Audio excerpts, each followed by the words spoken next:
Alright, ladies and gentlemen, welcome back to the FSL, or the Female Esports League for Mobile Legends Bang Bang. And if you caught yesterday's games, congratulations, you actually managed to catch one of the most exciting games I've ever casted on FSL.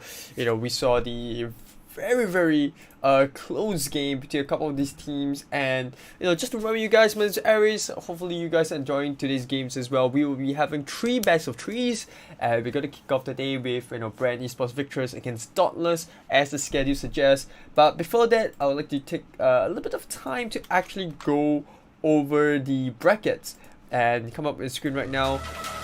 Should be able to see the brackets. And there we have it. So we're going to be seeing a couple of games which I think are really close call. We managed to stream Signet Angels with BREN Esports VICTRESS, and between I think the closest game so far that we saw in the FSL, and in fact the entirety of the FSL, if I'll put it in a sense, was SGP Fam against Finesse Empress. And Finesse Empress, boy, they pushed it all the way to the end, and SGP Fam, they were not willing to let go of that second game. I think we broke like a 40-minute mark, which is kind of like a mini record that we have held for so long in FSL. So that was pretty good.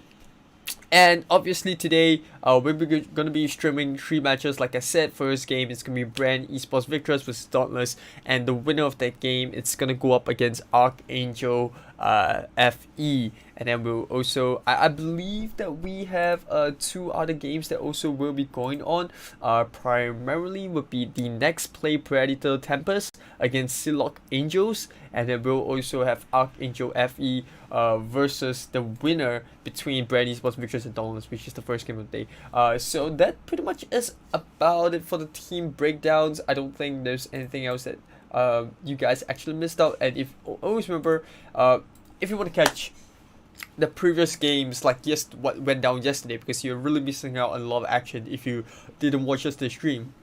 Excuse me. You can always head on down to FSL on our Instagram or Facebook page for more info, and you always can watch our VODs on YouTube or Twitch, for a set amount of time, and then you also got Facebook. So wherever you're watching, thank you very much for tuning into the stream. Also, a big shout out to official partners. Want to give a big shout out to Dreamcore, Super Solid, as well as Yahoo TV for helping out, or rather for partnering with FSL for this particular one-off event. Remember, all the local tournaments that we're having right now is all one-offs. They're not going to be linked to the FSL circuit because we obviously are pushing back FSL circuit. We're having a little bit of that delay because of the whole COVID-19 situation, so I feel like it's always important to keep you guys updated about that. But at the end of the day, we will still have the FSL circuit, depending on how this whole pandemic I wouldn't say pandemic, but how this situation improves. And we're waiting for official news on FSL's part, so just follow us on our social media and we'll keep you guys updated to that. And obviously, following up from yesterday's game, coming into this game, we didn't really see how Dauntless has played. But I think, coming up against BREN Esports VICTRESS, they have to be on the ball. I think BREN Esports VICTRESS were very comfortable in both their wins. And in fact, all the games that we saw so far were 2-0. So that kind of shows how, I wouldn't say it's one-sided, right? Because the scores don't really reflect how close the games were. You can kind of only tell that, okay, this team is able to get the 2 over. So, like I said, like teams like SGP Fam, and then you got Finesse Empress, they were 2 really close teams, and the scoreboard doesn't really suggest the story that it was so close in game 2. And even for game 1, it was really close, right? We saw a little bit of a mini victory coming back with the double MM build, so I like that coming up from Finesse Empress. But for today's game is where the focus is. I think it's gonna be pretty sick. BREN Esports VICTRESS, for those who follow esports for really long in Philippines, shout out to all Philippine viewers out there. And also remember to comment in the section below, or left, right, wherever you're depending on which platform you're watching. You guys would know about BREN Esports, right? They have a lot of teams. I believe they have a couple of teams spending over multiple titles, so I'm really excited to see how the female team is gonna proceed into the next bracket. And coming up right now, it's Dauntless, a team that I don't really know too much. Maybe the locals, rather the viewers at home, might know more about them. I know there's Ishka, the Sky, Pau, Yuna, as well as Mid Okovukaba. Hopefully, oh my god, hopefully my Tagalog isn't that bad, but I think that's how you pronounce it. So I'm just gonna call her Mid. I think that's the best. And then over to the other side of BREN Esports VICTRESS, you have Keanu Reeves, you have Gasai, Colin, Tris, as well as Muted. So no change in terms of lineup for BREN Esports VICTRESS. We're kind of waiting for the game to start. And yeah. So yeah, I give them the heads up. You know, we're kind of waiting for them. Once they kind of start the game, then we'll go into draft. And you know, I think in the first part of draft, things were, or the first half of the games that we saw were not exactly scary per se, but it was kind of even. And then, you know, as the game goes on, it really came down to how they kind of made the comm kind of work. So I want to see how the game's going. But I think draft has started, so let's just jump right in. Alright, so there we have it. And yeah, it looks like they wanna ban out the Grok on the side of BREN Esports VICTRESS. So not too bad of a ban. I think BREN Esports VICTRESS, you know, they know, obviously they know what they're doing, and I think they're gonna pick up the highlights for themselves. They also like to run with the Kufra comp. We saw yesterday, you know, giving away the Kufra, picking up the Valor, and then, you know, putting a lot of pressure on the Selena ban as well, which I don't know if Dauntless is going to ban it. I think Selena would be a really good ban here. Either the Selena or the Claude. So they do take out the Claude, which is alright. I think Claude is not too bad of a ban. I would like to see a Valor ban here coming up from BREN Esports VICTRESS. I feel like Valor is one of the heroes right now. Too vital to give away. You know, really strong. We saw what he can kind of do if he's given the right support. You know, the burst fireball, and you know, Searing Taurus is just such a strong tool to keep your opponents at bay when you're up against a lot of the melee heroes, like, you know, Savannah, who's really meta. Although she's falling quite a bit, but you know, you've got other heroes like Xbox. You've got heroes like Esmeralda. Esmeralda is one of the heroes which I was really surprised that was highly picked. I know she's finding her way back into the meta. She's really strong. There's not really a lot of heroes out there that can kind of counter her. So I guess in some sense she is very viable in this current set of draft. That being said, I really didn't expect her to get picked as often as she was yesterday. But we do see the Kaja ban, so Valor is pretty much up for grabs. There's also Atlas, but obviously drafting an Atlas into the Valor isn't the best of a decision. So you can kind of pick the Valor, and then, you know, you kind of force the opponent to pick the Krufa, you pick the Atlas for yourself, and that's a pretty okay draft. I don't think that's too bad. But they're gonna run it with the Chow. I think it's fine as well. They ran the Chow, I think 2 times yesterday, or once, and the Chow was on the opposite end. And they also picked up, I believe they did pick up a Kaja for themselves, and they gave the Kaja over in the first game, and they took the Kaja for themselves in the second game. But the only difference between them and the opponent is how they utilize the Kaja, right? They ran the Kaja to support, and I like that a lot better than putting the Kaja in the off lane, where you don't really fully utilize his ultimate, because you want to rotate as quickly as possible the moment Divine Judgment is off cooldown. And you know, that's just one of my personal thoughts regarding BREN Esports VICTRESS game. They pick up the Esmeralda, so once again, Esmeralda getting picked up, and you're gonna see Esmeralda picked up a lot, I assume, in the Philippines competition, because apparently that's what they really love. They love this Esmeralda pick, and it is not too bad. Dauntless, they pick up the Tammuz and Uranus, 2 heroes which are really good at off lanes, fighters in fact. And you know, I love the fact that Uranus has kind of transited from this role of a tank, like a pure tank in the past, to become a really aggressive fighter in the offlane. Over the course of these 3 seasons, you know, it's always nice to see adaptation of how players can find a suitable role, or a different kind of a mainstream role for different heroes. I like this Kimi pick. I think this Kimi is gonna help them early game, you know, especially against that Bruno. They need the range, and they also need a support. They need someone that can kind of help the Kimi. I think Digi would have been good, but this ban out, that's good as well. In fact, they're looking really tanky. And BREN Esports VICTRESS, unfortunately for them, they've really banned out the carry, which is the best MM here to actually shred all 3 heroes in Dauntless. But I think it's fine. They're probably gonna look for a fighter. Sylvana's pretty good to lock down the Kimi. Might have a little bit of issue against the Tamus, so they do need a jaw hit. I think jaw hit would be fine. Dauntless already banned it out. You don't really have much choice. I think Badang is not too bad. You know, they have decent CC. I think Terisla is pretty decent, to be honest. I feel like Terisla is a hero that can kind of deal with Dauntless lineup, especially the penalty zone and, you know, the revenge strike, execution strike. You have two really hard hitting CCs or damage skills against the Tamus. But hey, it is what it is. They decide to go with the Selena pick as well as the Kruvra. So they got picked that up for themselves. Dauntless, they finally pick up the Valor, which I like a lot. In fact, in terms of draft, I gotta say, if Dauntless can abuse this early game that they have, shouldn't be a problem. I think they will pick the early game. The later this game goes, the better it is for BREN ESPORTS VICTRESS. And those are just my thoughts. I really do feel that the side of BREN ESPORTS VICTRESS as a whole, they do have a little bit more potential to rotate quicker per se, because, you know, you have the Selena, you have the Chow, two heroes that have a lot of CCs, with the Abyssal Arrow as well as the Way of the Dragon. And then over to the side of Dauntless, they do need a little bit of time to, you know, get both the Uranus and Tamus items in. They do have the Valor and Kimi, which is pretty decent early game.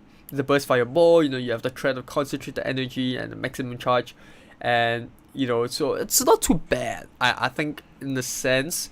But in terms of team fight, I really do think that VICTRESS can take this one. To Mobile Legends. 5 seconds till the enemy reaches the battlefield. Smash them. All troops deployed.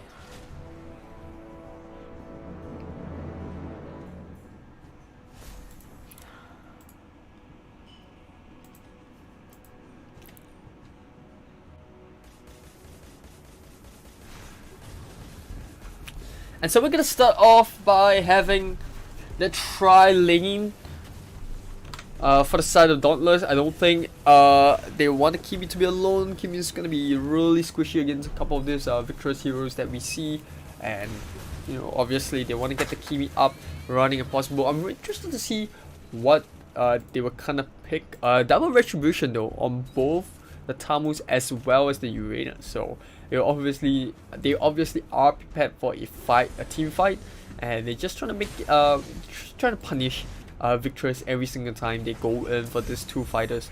So I can kind of see where they're going with that. But that being said, like I said, it comes back to the issue. If the Valor is not able to stop, like if Yana doesn't stop the Esmeralda from jumping in, or they don't burst Esmeralda up, the fight could turn really bad. You know, the longer the fight goes, the better it is for Esmeralda. She's gonna get a lot of that shield coming in from this cascade, as well as the falling star. So we're gonna see a little bit of a pause come out, and I'm just gonna go through these emblems as well as the skills that BREN ESPORTS VICTRESS have went for, because all 5 of them have went for Flicker. So obviously they're going for the catch. They do recognize the threat of the Kimi as well as the Valor, and on top of it, you know, you're going up against a Hylos who, once he drops that, you know, Glorious Pathway, there's gonna be an insane amount of movement speed from all these, you know, heroes coming in from the side of Dauntless. They can really go ham, you know, be aggressive, try to play on the front foot and abuse the fact that they can take team fights, because you look at that lineup, you know, they do have quite a bit of damage packed in there. A lot of sustainability as well. They can last really long in fights, but like I said, they can only take a fight straight up if they can take the Esmeralda. The longer the fight goes, and or maybe I should put it this way, the longer the Esmeralda survives in a team fight, the worse it is. They get the Abyssal Arrow onto Power, but, you know, it's onto the Hylos. Nothing they can really do that, so they're just gonna back off from that. Meanwhile, top side, Uranus doing pretty decent. In fact, most of the offlaners should be doing pretty decent. Oh, I might have spoken a little bit too soon. Bruno with the volley shot. Way of the Dragon doesn't even really need to be used. Jumps in immediately, gets the kill. Oh, might have picked up Way of the Dragon. Not too sure about that. We do see it on cooldown. She's on level 4. So first blood going in the way of BREN ESPORTS VICTRESS, and not exactly the start that Dauntless wants. They do need these Uranus to be able to hold the top lane, and with that tier 1 down, it's gonna be a lot harder. Meanwhile, Keanu Rips trying to do the same. In the bottom side, doing a good job at pulling Tamus away. Kind of Inferno kind of activated there, but good joke coming from Keanu Rips. In fact, we do see that Trees has rotated down to the bot side. Don't think she can do much against this 4-man lineup. Although I would like to see a Abyssal Arrow come up. They want to land, they get it as well. He has the Tyrant's Rage on standby. The Searing Torrent's gonna keep both the Kimi and Vela alive. Good reaction coming up from Yenap. Although that would have been really good coming out. That would have been a good catch for BREN ESPORTS VICTRESS if they did manage to take the Vela out there. I think they could have taken the Kimi as well. So that could have been a huge double win for BREN ESPORTS VICTRESS. But for now, 3 minutes in, we do see a little bit of that goal lead. 800, not the most, but it does show that BREN ESPORTS VICTRESS are on the front. And guys are just doing a good job at harassing this Uranus, not really allowing him to push out of his lane. Definitely wants to keep a little bit of a distance between him and, or rather keep the distance between the creeps and the towers. Because if you do leave the Uranus unchecked, that might be a little bit of an issue. Abyssal Arrow not gonna land on anyone there. And Turtle's already down to half HP. Look at how quickly they're taking it, especially if they have the Bruno. No steal over there from the Hylos, and they do take the middle tower as well with the help of the Chow. Or the Cho. Not sure why I pronounced it. Some people do pronounce it as Chow. I think Cho sounds a lot better.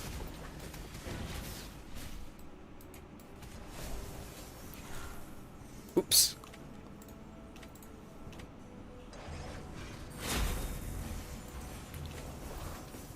Bruno just can help them push down the lanes a little bit.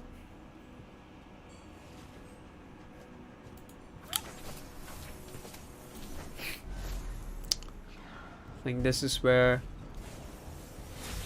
BREN ESPORTS VICTRESS will look to be a little bit scary. Another gank on the bot lane. And this time around, it looks like the Tamus and the Uranus have swapped sides, because obviously you do see the BREN ESPORTS VICTRESS are trying to apply a lot of pressure on bottom lane, and they want this Tamus to be able to farm. The Uranus not so much, he's just there to soak up damage and, you know, hopefully be able to peel for the side of Dauntless. But you know, it's really vital that a hero like Tamus does get his items. He desperately needs that lifesteal as well. And Endless Battle would be a good item pickup right now. And you know, look at this, the Kurva just soaking up all this damage. Siren Tor is gonna push him against the wall. They drop the Revitalize. Asmara jumping in with the falling Star Moon as well, but not being able to follow up there. Hylos can be able to get out of trouble.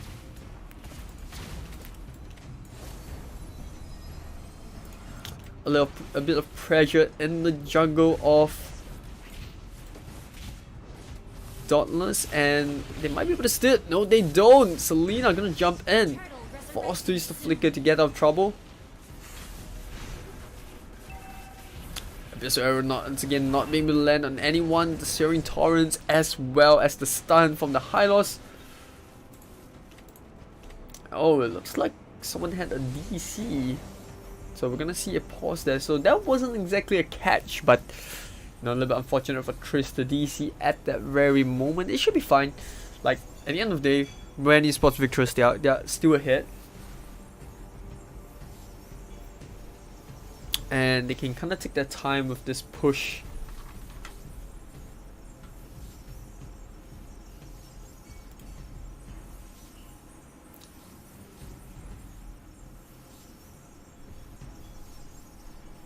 And I think that it's important for the side of BREN ESPORTS VICTRESS to just maintain the lead, and you know, Turtle is up, so they can kind of go for that.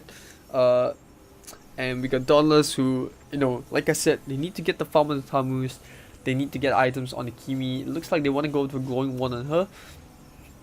which I do like. You know, we do see a lot of teams try to go that Blade of Despair, which I still feel it's viable, but you know, it just costs so much. You're pouring so much of your farm into the BOD. You need so much more time to farm that item up, and you know, if you're on the back foot, it's not exactly the item that you need, because you need to shred them apart. When you're behind, the issue that you're having is that you're not being able to tear them apart in the early game. So picking up a BOD is not gonna help even more. It does help the farming, but you know, overall, if you're not be able to, and it's not an anti-snowball item, right? You go BOD, and if you're on the back foot, you're not doing enough damage, then you know, you're gonna have the issue to proc the passive. Because at the end of the day, BOD is really effective only when the opponent's like below 50% of HP, right? Because that's where the bulk of the damage will come up.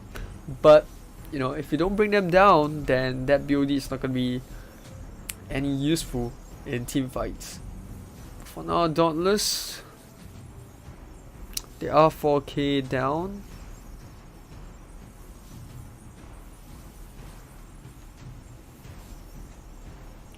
So we're seeing a little bit of an extended pause here, which I don't think should take too long.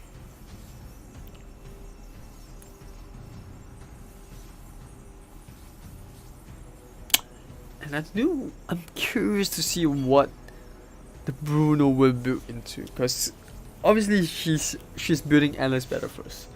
Like, once the Endless Battle is done, what do you go for? Do you go for the Berserker's Fury? You know, do you go for... I know some people still go for the Scarlet Phantom, and I think it's still a really good item to have on most of the MMs, because you do have a bulk of that, or rather a huge increase in the attack speed. So I want to see what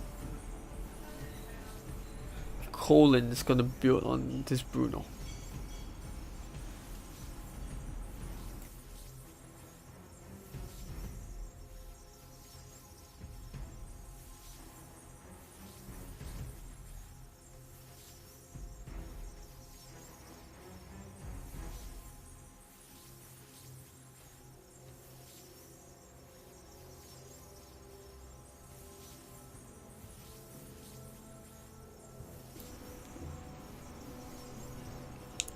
Looks like we're gonna see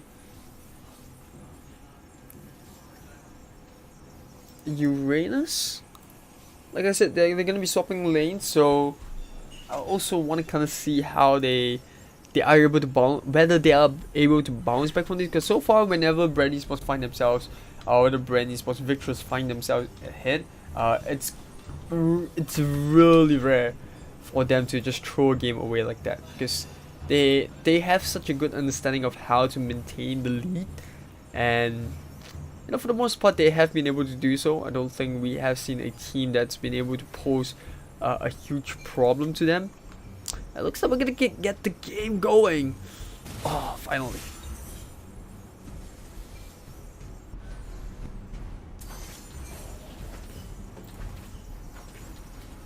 A little bit of a team fight happening on the top side as well. Sky dropping really low. Gasai still trying to stick onto them. Use the Chikundo, but wants to back off immediately with the Shumpo.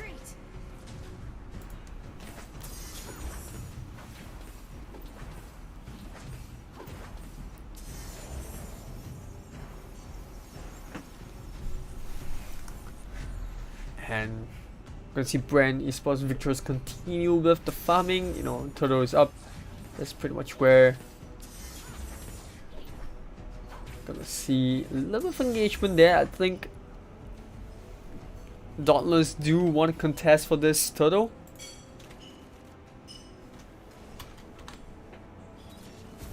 And I would too if I'm them. Enchanted Talisman being built onto the Uranus.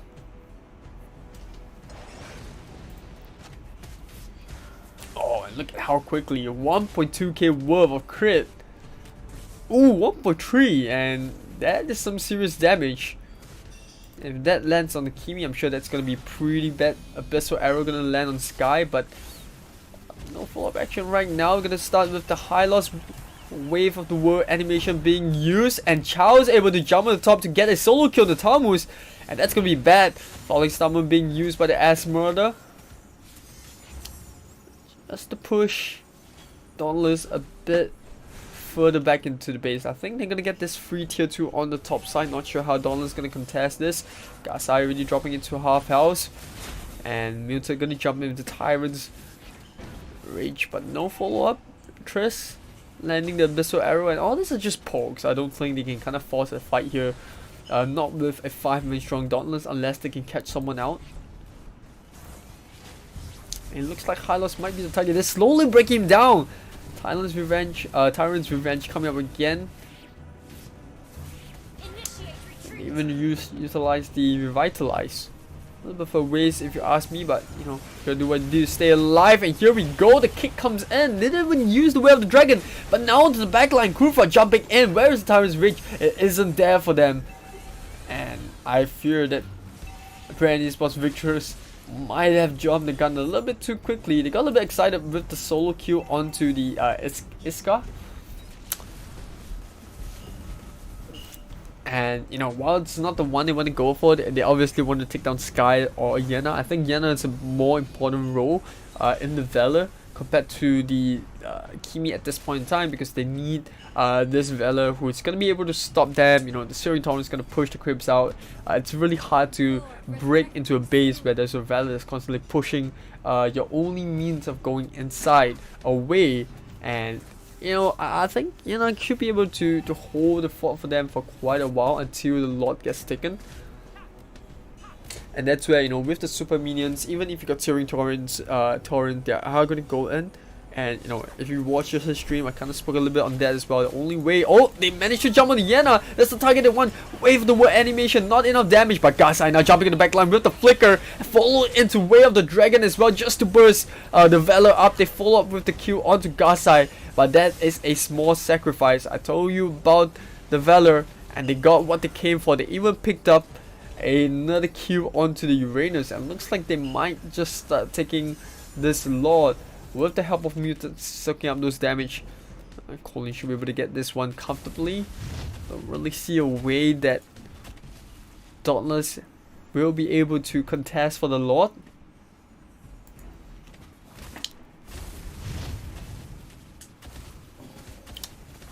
And he's already building into the Scarlet Phantom as well. But you know, Berserker Fury done, you're gonna see the increase in crit damage. A little bit scary. NOD or the just to reduce the regen of both the Uranus and Thomas is really important, and it's kind of like killing two birds with one stone. In this case, the stone being the Necklace of Durance, gonna reduce the regen effects of their skills, as well as the gonna help with the a little bit of the damage output in some sense for the Selena. Should be able to get this one pretty easily, and they should get the tier 3 down the bot lane as well. Revitalize being dropped. It's only gonna keep them alive for so long. Power dropping down to a quarter of HP. Glorious Pathway being used as well. Ice Cream 1 coming up for Kimi, but is it too late? We already see the Tamus going down. They're desperately trying to clear with the creeps, but super minions now available for the side of BREN ESPORTS VICTRESS on all 3 lanes. Look at that, they're just tearing this Hylos apart. Dropping to half HP. Looks like BREN ESPORTS VICTRESS, they know they can't force their way into this one. They're staying patient. 12 minutes in, and you know, it's good progress from BREN ESPORTS VICTRESS. Whereas on the side of Dauntless, they have yet to take a single tower.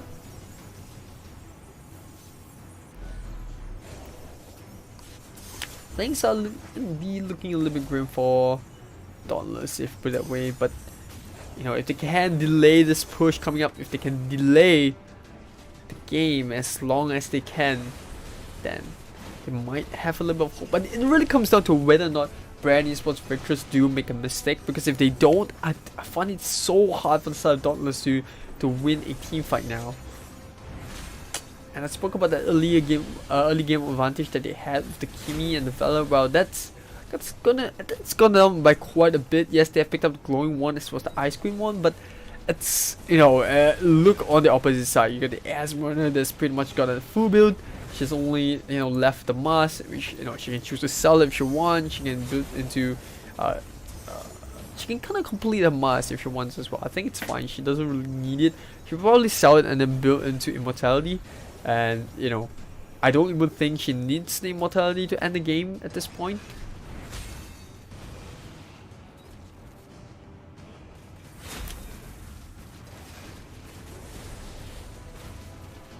It feels like BREN Esports VICTRESS are just setting a trap outside the base. It's kind of like just daring Dauntless, and they're like, no, come on out, like come and get your jungle farm. And obviously it's a little bit of a trap. Magic ball just to slow power down a little bit. Don't think they will be able to achieve anything much.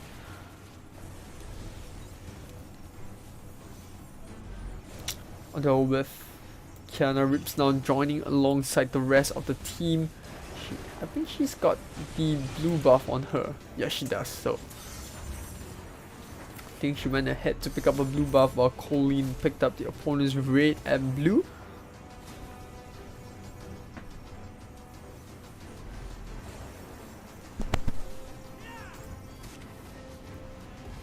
And even Gaza is picking up the Blade of Heptasy. So pretty much BREN Esports VICTRESS are in the pretty much a full build per se, like 1 or 2 items on the supports or the tanks to be specific, and I don't think they're gonna be facing too much of a resistance from Dauntless. And you know, obviously second Lord's gonna be the one that they want.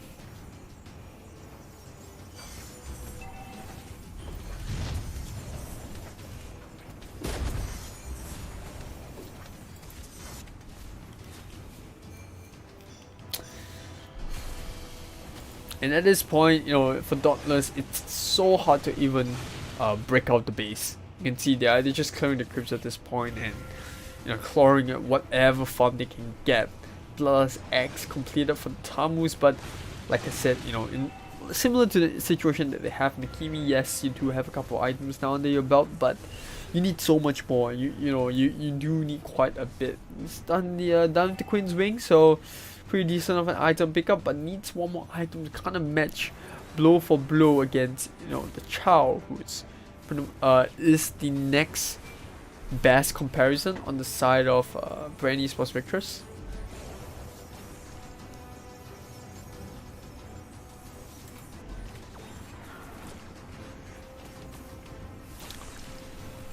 Looks like BREN Esports VICTRESS, they want to end the game right now. Colleen already poking the Hylos down to half HP. Best time to go back now. Tyrant's Revenge into the Tyrant's Rage. Catches 3 member there. Asmara jumping in with the Falling Star Moon. The Dancing Cascade is going to be able to pick a kill, make it a double.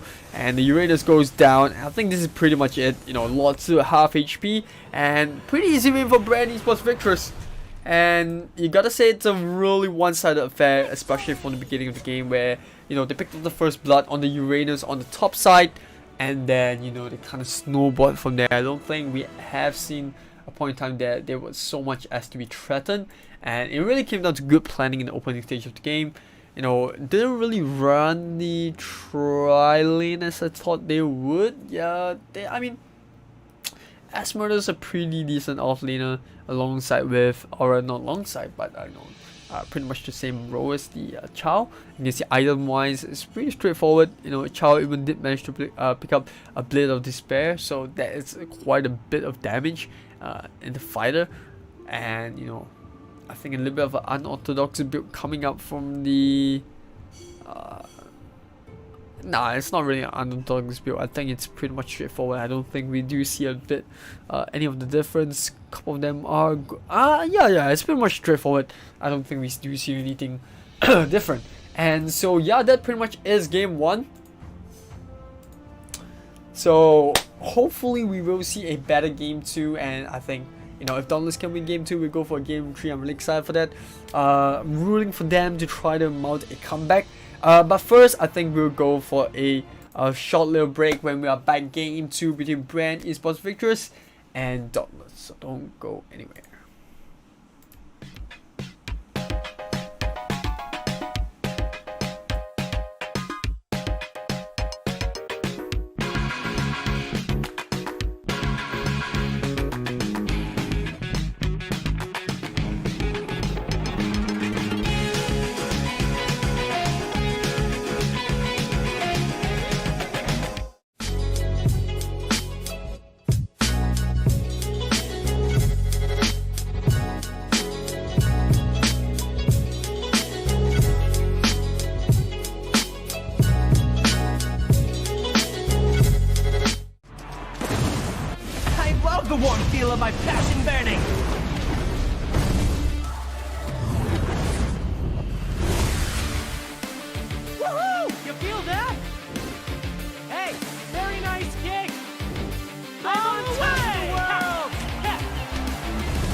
Download for free Mobile Legends Bang Bang.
Alright, ladies and gentlemen, welcome back to the FSL MLBB Philippines edition of the tournament. My name is Aries, and we are back with the second game between BREN, ESPORTS, VICTRESS, and DAUNTLESS. And looks like the team's already in the draft, so let's jump straight to it. There we go. And looks like they have swapped places, so we're gonna see DAUNTLESS and the blue side. They're gonna be banning out the Crowfire and the Bruno. Pretty smart choice. They pretty much got destroyed by the Krufer as well as the Bruno. And you know, obviously Bruno's a really good MM to scale at this point. You know, really cheap hero. Don't really need too much items to be useful. You know, you pick up a Biscuit Fairy and it's got a ton of crit damage. And BREN ESPORTS VICTRESS, they choose to ban the Kimi away. I'm pretty surprised by that. They're gonna lick the Claude over. I don't really like the way they're drafting, but you know, they do manage to get the Tamus as well as the Chow for themselves. So I think it's not too bad, you know, the Cho and the Tamus as the offlaners. But I would have preferred if they ban out the Claude compared to the Kimi. Maybe it's kind of a target ban, but you know, we saw in the first game they had a lot of means to do with it. I really would have preferred to give the Kimi away. I think giving away the Kimi, and then you know, you pick like the child. Maybe don't give the Tamus away. Pick the Kaja for themselves. They're gonna give away the Kaja, and I don't know. This Dragon Commander Dauntless just looks really strong now. The first half of the draft that they have, they're definitely looking to, you know, pack a lot of firepower in, and they even managed to pick up the Kaja as well as the Claude. So that's just two really good heroes in my opinion. But BREN ESPORTS VICTRESS, they reply with a strong pick and a carry, and not too bad. They kind of gambled that, you know, Dauntless were not going for the double MM pick, and even if they went for the double MM pick, I felt like that would have worked for Dauntless. You know, not picking the Uranus, so you pick the Claude, you pick the carry, you pick the Kaja, and then you know, you try to pick a Hylos, either a Hylos or like a Baxia, someone that can kind of stand in the front line, so that you know, you have that opening for both your MMs to work with, and I think that would have been pretty good. But yeah, I mean, it's fine either ways. And you know, BREN ESPORTS VICTRESS, they're gonna ban the Jordan. I think on Dauntless side, they do need to ban either another fighter or tank. I think Hylos is a pretty good ban now, yeah, unless they want to go it for themselves. But you know, BREN ESPORTS VICTRESS is gonna be able to pick that up. They ban the Valor. Yeah, I mean, the Valor is not too bad of the ban, but you know, BREN ESPORTS VICTRESS can still go for the Selena. And we have seen how they make the Selena work, just to create an opening, Abyssal Arrow to someone, then burst them down with the Chow as well as the Cho. I want to keep saying Chow, the Cho and the carry. And you know, that's just a really bursty combo to go against, especially when you put them in the hands of BREN ESPORTS VICTRESS. Ooh, they go for the Atlas. I like that. You know, Dauntless, they ban the Valor. BREN ESPORTS VICTRESS, they recognize that. I think they gonna save it. Yeah, they should probably are saving the Selena pick as the last one. And if I'm Dauntless, boy, that does pose quite a bit of an issue. They do need another fighter as well as a support, or not a support, but you know, they do need either that or tank. So Baxia would have worked well if the carry wasn't there. I think Baxia's their best choice now. They need another fighter desperately, and well, Camille is not too bad, but if they are going for this draft, they need to run 1-2-2, and we're gonna see how that kind of works out. Selena, it's kind of a no-brainer here. Diggy's open as well. I think Diggy looks pretty decent, especially when you're going up against you know, Crimson Flowers coming from Camilla. It does do a little bit of a slow, so you might want to use the Diggy to try to get away. Diggy's more aggressive. I think Selena, in my opinion, you do get a bit of that burst as compared to Diggy. I'm personally leaning towards more Diggy because I'm a Diggy player. I'm more comfortable with it, but I know how big of a threat that Selena can be if put on the right hand. So Selena is fine, and you know, that's pretty much about it. BREN ESPORTS VICTRESS, yeah, looking to just end things in game 2.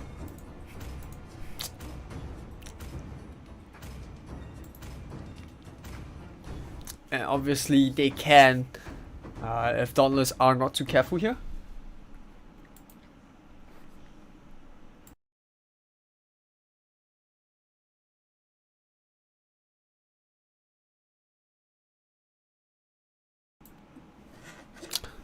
And if you are watching this now, do remember to comment in the section below, or you'll write, depending on whether you're watching on YouTube, Twitch or Facebook, which team you're supporting, which players you think it's gonna be the I wouldn't say man of the match, you know, girl of the match, you put it with women of the match.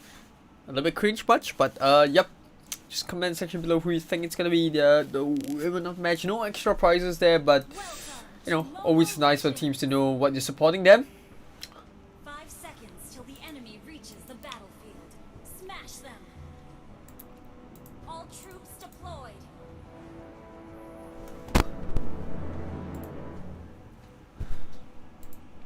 And obviously we're gonna give the winners 4,000 diamonds. That is what the girls are fighting for.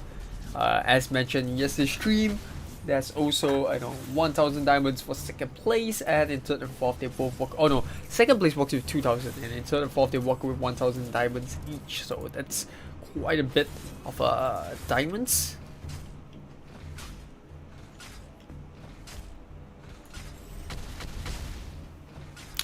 Although looking at the skins, I'm pretty sure they are pretty stacked themselves. But it's always nice to have extra diamonds in your pocket. It looks like for now, BREN ESPORTS VICTRESS, they don't look to invade. I think with a Selena, if you can land a Abyssal Arrow, especially in the blue buff, you can pretty much, if you're landing on someone who's like, for example, the Claw or the Kaja, they're not the tankiest of heroes, you can kind of just go for the first blood there, but you know, whatever works for them.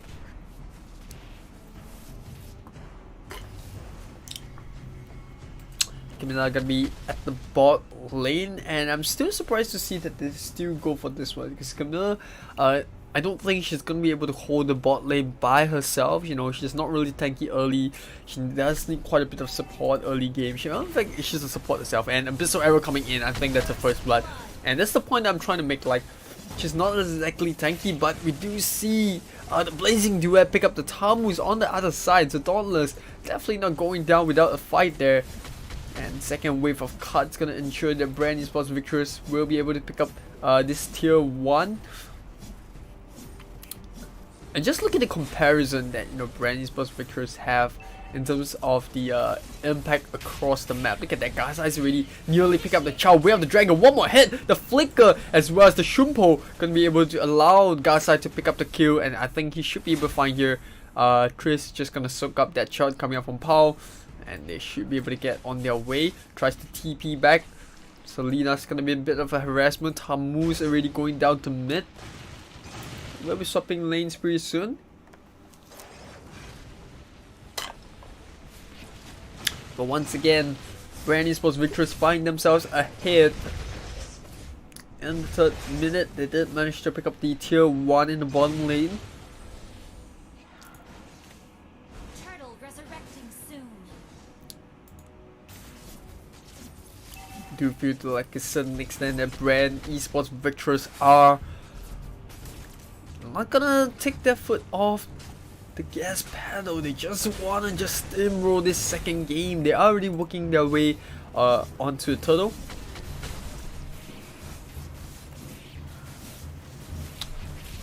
But now it looks like Powell's gonna be able to scout them up. Not really want to give this one out. Way of the Dragon gonna bring the Bucks out even further. One more hit from the carry is gonna be able to pick that kill up. They also pick up the turtle uncontested.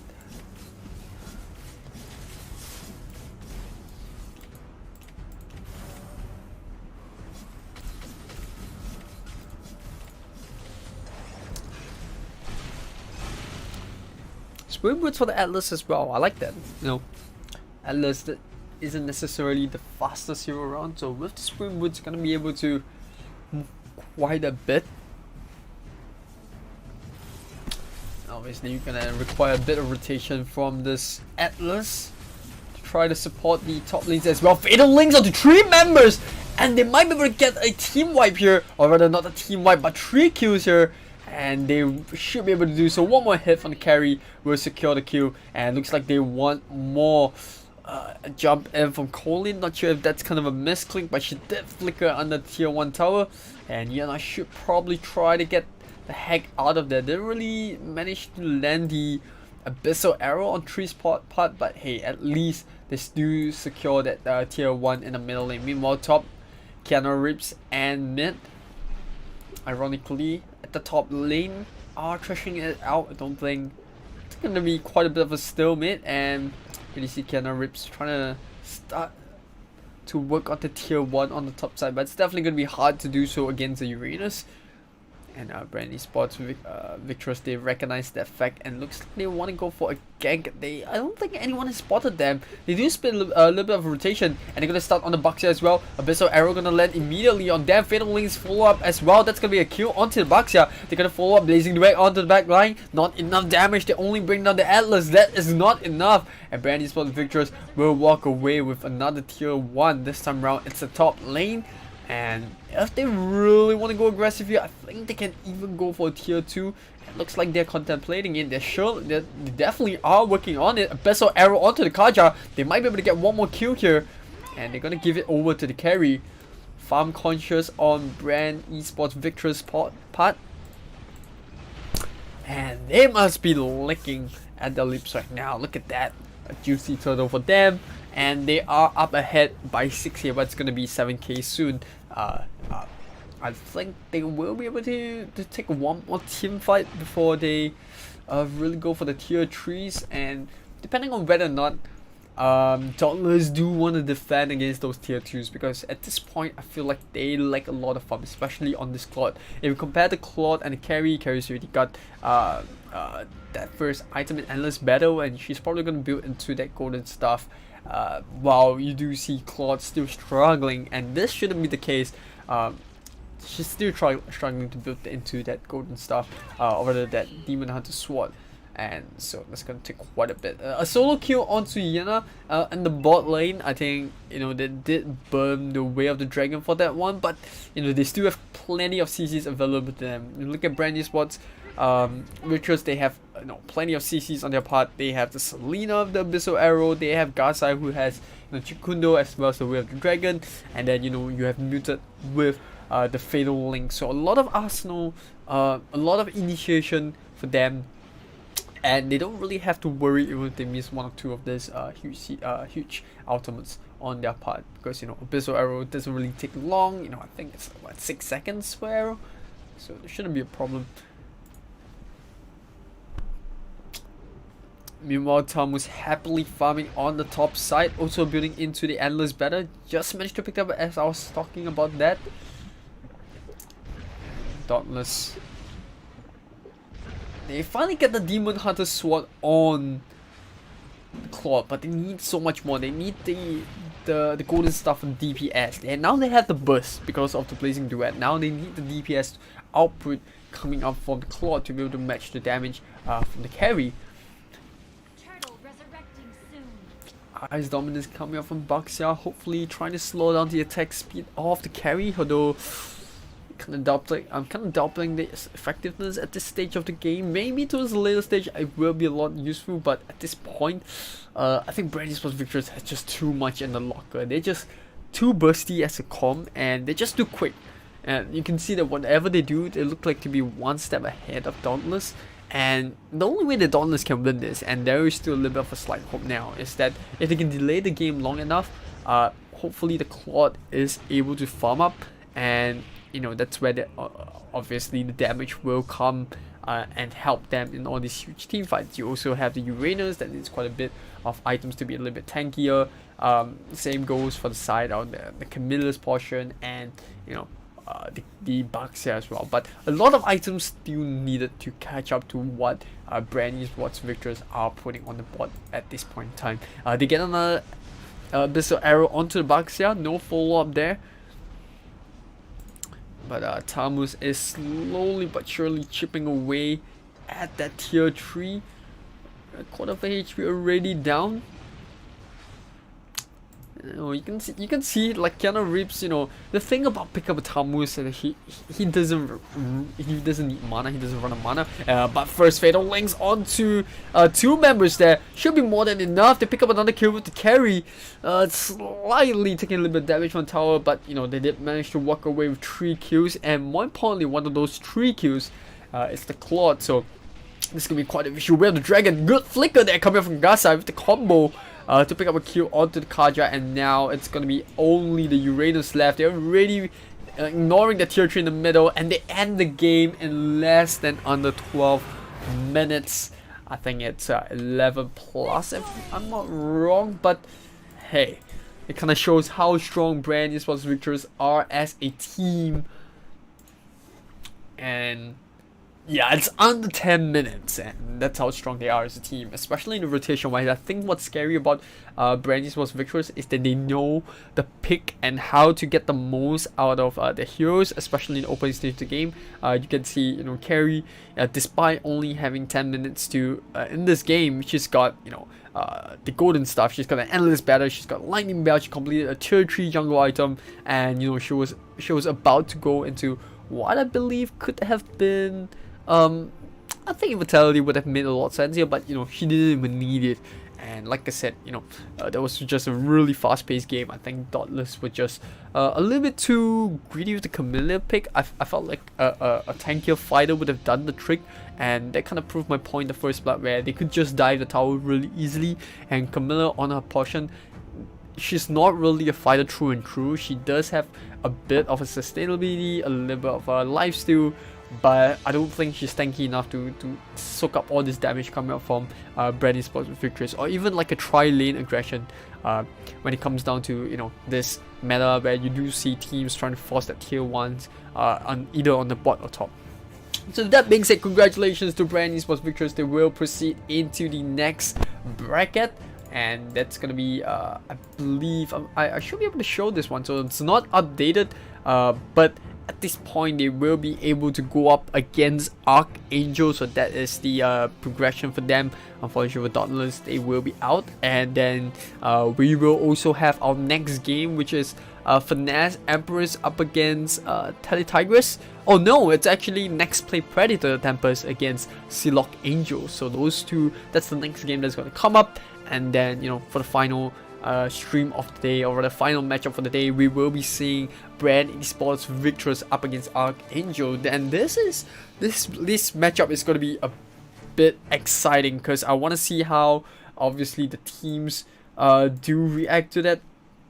And you know ARKANGEL is also another team that has multiple teams across multiple game titles, so I want to see how that matchup is gonna go down. A lot of pride on the line at this tournament, and for now it seems like no one is able to stop both the sides of BREN Esports VICTRESS, or the BREN Esports BREN Esports VICTRESS, as well as the leads over on the side of ARKANGEL. So you know, one of them is finally going to get taken out, but that is game number 3, or rather that is the match number 3 that we have for you guys. For now, we'll go for a short little break, but when we are back, we will be streaming the next game, which is NEXPLAY Predator Tempest up against SILOG Angel. So I'm excited for that, and I'll see you after this break.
Blessed ancestors!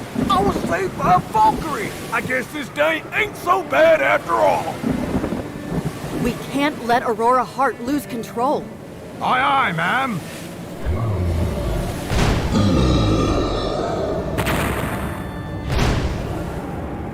At last, Aurora Hart is mine!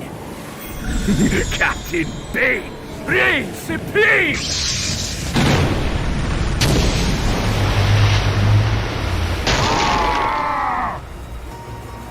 Bane must be stopped!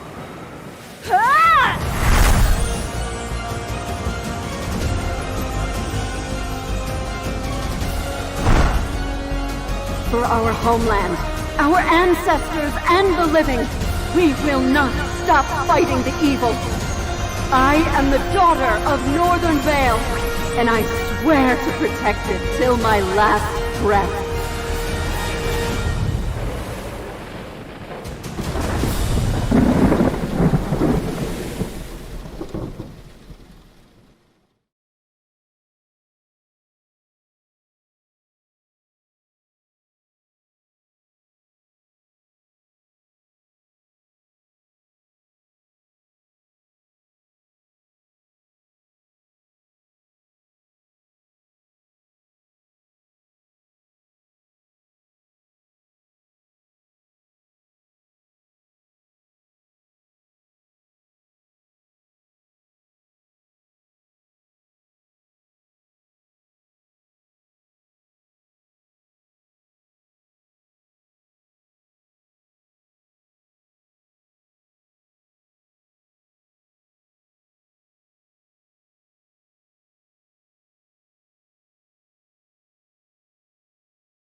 Alright, ladies and gentlemen, welcome back. Had to cut the break a little bit short because the teams are already ready and we don't want to miss any portion of the draft.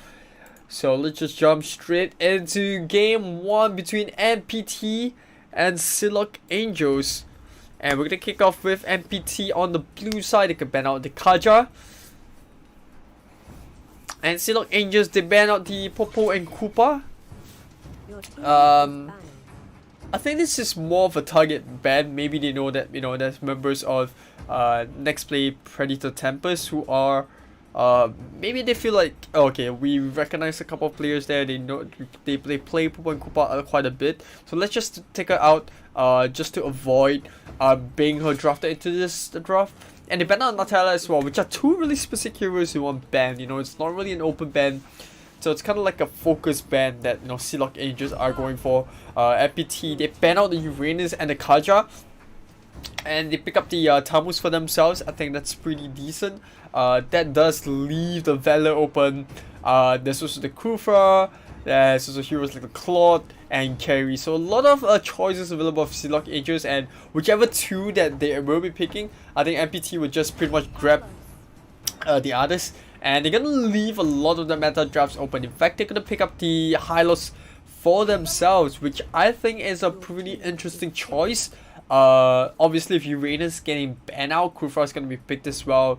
We're gonna see the tanks like Atlas probably picked up by SILOG Angels if they want to, but they picked up the Hylos, which is pretty okay. You don't really have to worry about that. Bruno's get picked up. I'm really shocked to see that Claude has been like completely overlooked here. Although, in my opinion, if you know how to play against the Claude, I don't think it's too much of an issue. We saw that play, or rather that, you know, exact scenario kind of play out in the case for BREN ESPORTS VICTRESS, where they gave the Claude over.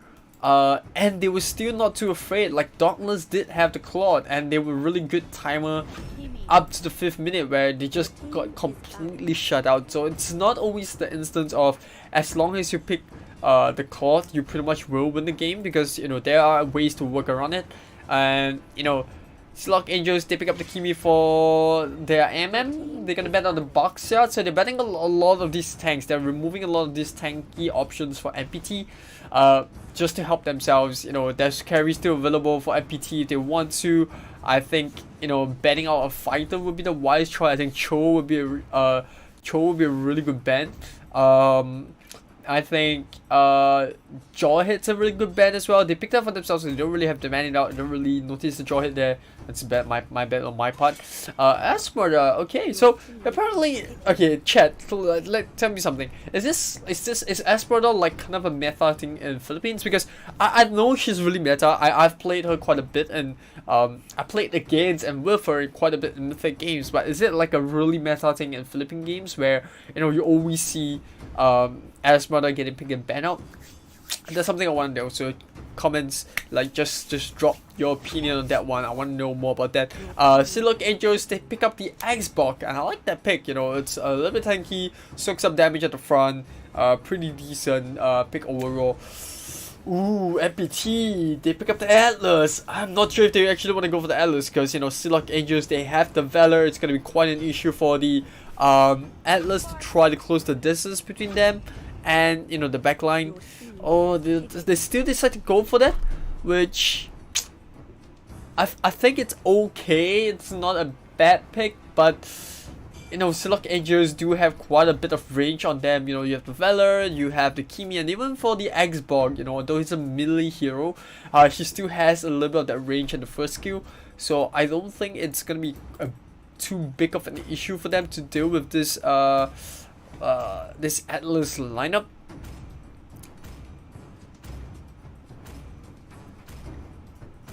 And then we're also gonna wait for a while, just to see what's the last pick. It's gonna be a Cho, so that's not too bad. I think Cho's pretty okay. Doesn't look like to be it's not real. I think it's pretty balanced. It's not like NPT has a better draft, or like SILOG Angels have a lot of counter to NPT heroes, but, you know, I think it's pretty even on its own right. Both teams have pretty decent drafts to a certain extent. And you know, I think for the most part, I'm gonna go with. Boy, this is a tough choice. Like, both teams look really good in terms of drafting wise, but I think SILOG Angels just have that little bit of the edge because of the Kimi as well as the Valor, and that is really early game comp. And you couple it with, you know, Hylos and Xbox, it's really tanky lineups, tanky heroes that can stay ahead. And you know, despite the fact that MPT has a Jawhead as well as an Atlas, I think they will have issue trying to close the gap, and maybe Jawhead, you know, Unstoppable Force should be able to do the trick, but you know, with Valor as well as Chow, they have a lot of utilities available to just push them away. You've got Searing Torrent, you've got Way of the Dragon, so yeah, SILOG Angels is definitely not gonna lay down and just allow MPT to rush at them. Mobile Legends. 5 seconds till the enemy reaches the battlefield. Smash them.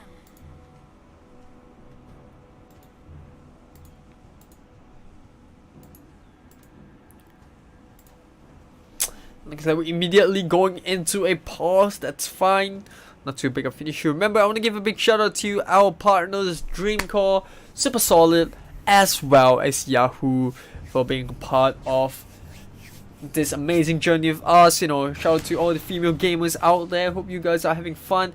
Also, remember, if you play PUBG Mobile, there's actually a sign up available. So if you play PUBG Mobile and you want to take part in the solo tournament for only for females, you can always check out our Facebook page. We have the poster up, and you know, registrations are still open, so don't forget to sign up.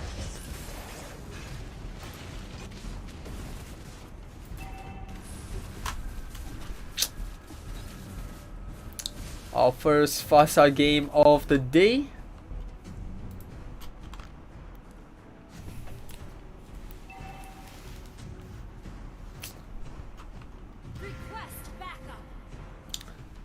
And I want to see how this Fast is going to be able to fit pretty well into this draft. You know, she's going to be able to stay out of the fire stick and the fire missiles coming out from the Xbox. She's just going to be able to provide a little bit of a CC, and you know, I think for the most part she shouldn't have too much of an issue in farming. I don't think it would be too much of an issue. Like, she does have the feathered airstrike, so she will be able to keep a distance. But you know, that being said, how much burst can they put on SILOG Angel's part? Because you do see a little bit of a invasion coming to bot lane. They get the first blood. And this is the trend that I talked about, you know, the early game combo that they have in the lineup. And Xbox might just go down here, forced to use the flicker. So they will happily just give away, not happily, but they will. I think with Chow, if the Cho does rotate to the top side, they might be able to rescue that tier 1, but it doesn't look like they're gonna go for it. They're gonna just cut the bottom wave and pretty much trade tier 1s. For tier 1s, the only difference is Cho's already making his way into the middle lane. So they're gonna review the Jawhead there, they're gonna review the Farsa as well. I think Xbox pretty much can't do anything much except for maybe harass NEXPLAY for a little bit, but you know, they will definitely get the objective at the end of the day. So SILOG Angels, yeah, they get the first blood. They trade the towers, which is pretty good. You know, next fight is definitely gonna revolve around the turtle. Hylos now gonna stun up. Gonna use the Ring of Punishment to try to put a little bit of damage onto Goddess. Ooh, decent damage coming from Dex as well. And that she picked up Purified, so you can see that they have a lot of respect for this huge wombo combos that NEXPLAY are looking to set up, especially with the Fatal Links, as well as, you know, the Unstoppable Force coming up from the Jawhead, which evidently will go into the Ejector to try to toss one of the Squisher lineups to burst them up. So I think Purify is pretty decent. I felt like they can afford to go a little bit aggressive, you know, try to pick up the flame shot on the Valor, because I feel like if they play aggressively from level 1, they can outburst and kind of go into that snowball effect against NEXPLAY. They have the heroes that can do that, especially with the Kimi and the Valor, you know, two heroes that don't really need much items to be effective. And yeah, I just would have loved for them to be a little bit aggressive. But it's fine. It still works. And looks like they're gonna start by invading that blue buff. Last Insanity being used as well. I'm not sure if they did manage to steal the blue buff. Yes, they did. But that's gonna be a sacrifice coming off the Xbox. Not exactly the situation that they want. They didn't manage to take the Atlas out, who actually burnt away the Fatal Links. Searing Taunt is gonna keep the Valor alive. Same goes for the Hylos. Both heroes really lucky in some sense to walk away with their health or lives. And you know, obviously with Jawhead dropping low, they're gonna have to drop this turtle. So NEXPLAY rushing things a little bit. I'm not sure if that last Insanity was kinda needed. They expected a team fight there. You know, Rocher, she kinda committed to the Fatal Links, didn't really catch anyone significant, and I think they were just breaking away from the fight. So not exactly a bad fight for both ends. Oh, they managed to secure the turtle. It was a little bit close, but Rocher now is going to go down despite using the Fatal Links. And like I said, once again, not really landing on anyone. We do see them picking up the kill onto the far side as well. Eddie Ang forced to use the Unstoppable Force to try to get out there. She's gonna be able to, she should be able to get out there. Shouldn't be too much of an issue, but she's gonna have to sacrifice that tier 2. And once again, you're gonna see SILOG Angels in front, and you're gonna see the Xbox start pushing down the mid as well. Quite similar to what we saw coming up from BREN vs VICTRESS, although you know BREN vs VICTRESS obviously were a lot more aggressive in terms of their ganking, whereas for the side of SILOG Angels, they focus a lot more on just, you know, isolating members away from the tower. So in some sense, you know, they both are playing quite similar, but you know, it's just like variations in this rotations of theirs. And now we got Keen that's gonna be pushing up the top lane. Rocher once again trying to look for the Fatal Links, not being able to land on anyone there. Yeah, she's just gonna go down. The burst fireball shots just a little bit too much for them to handle at this point in time. Feather airstrike coming up from Rainy, not being able to take out anyone. And I think SILOG Angels are just gonna put a little bit of pressure down onto the top as well as the middle, while Xbox is just gonna be happily pushing away. While Glowing Wand already picked up by the Kimi, this is where she does become quite a bit of a threat. That is now pretty much the spike of Kimi, and she can either go into, I like to go into Ice Cream Wand. I think that's pretty decent. She can kind of go for Genius Wand if she wants to play like super aggressive, but she will lose that, you know, crowd control because of the lack of slow from her first skill. So I think it's really up to them what they want to build. Oh, a pause at a vital moment. Ooh, Tamos was just about to get ganked, and I'm just gonna take a look. Yeah, they still have Way of the Dragon, and Keen is already using the Chikuno. She'll probably use the Shumpo to get into position, you know, kick the Tamus back, and that's gonna be an easy kill for them. I don't think, you know, Shang with the Kateru Inferno, I don't think she will be able to survive. And I was speaking too soon. We have the Dragon being used early, doesn't even have the chance to use the ultimate there, and I'm sure that even with the ultimate she will go down. So that's pretty much about it. Not being able to use Unstoppable, and I think they're gonna be able to get another kill onto the Atlas, but she does get out of the way. Meanwhile, bot lane, ooh, a rare kill from Eddie Ang. That's really good, and Eddie should be pretty happy with that. You know, solo kill onto the Xbox always feels good when you're playing in that solo lane, when you manage to get a kill on your counterpart.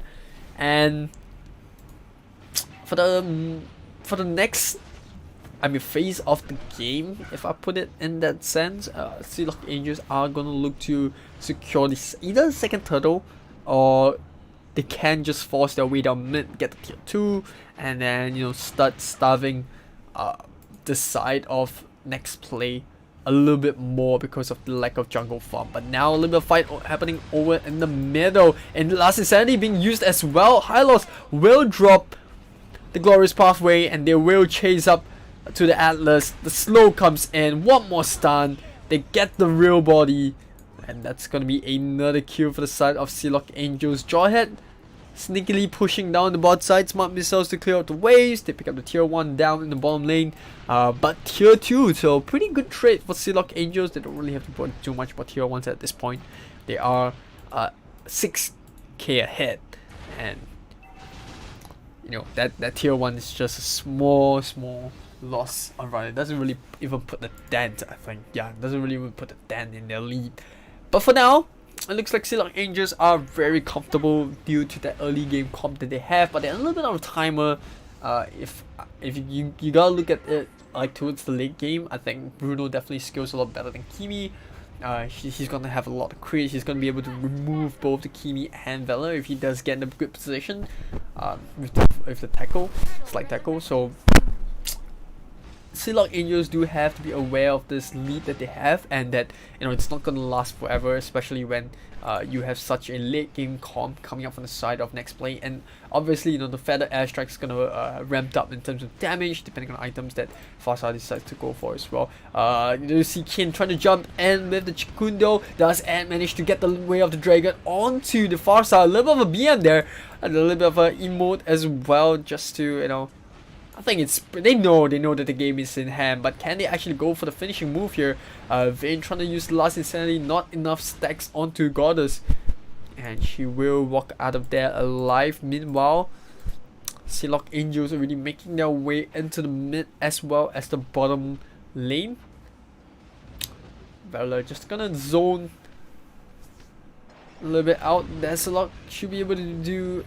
Shouldn't be in trouble. She has the Searing Torrents to push the Tamus away, and that's the pesky part about fighting in Valor, especially if you're a melee hero, is that, you know, you will face that difficulty of trying to close the gap. And even when you manage to do so, in the case of, you know, that situation where, you know, you see Shang jumping in with the Monoscyphes and try to close the distance, it's still so hard to get to Valor because he can just push you away with the Searing Torrents, and it's just a complete nightmare as a melee hero to play against a Valor.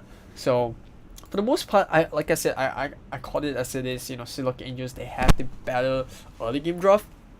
And I think even towards the late game, if MPT are not too careful, SILOG Angels do have quite a bit of burst. If you look at the lineup, you know, despite me kind of rooting for MPT towards the late game, and, you know, saying that, you know, they have like this amount of damage to the Bruno, they have like damage with the Farsa, the feather airstrike and all that.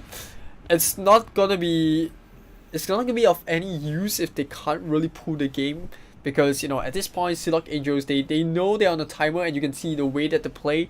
They know their win condition, and they're putting a lot of pressure on all these lanes. So NEXPLAY is more for them to play a bit patient, try to push the waves out ASAP.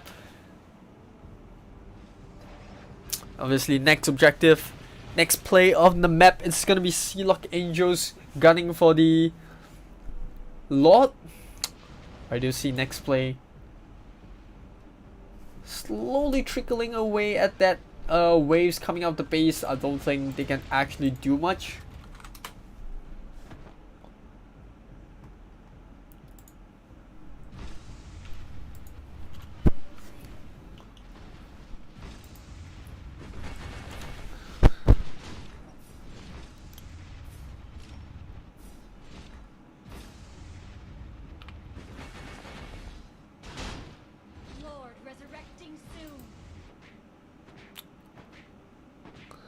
Okay, gonna be clearing out the bottom side. Lot's gonna come up as well. Meanwhile,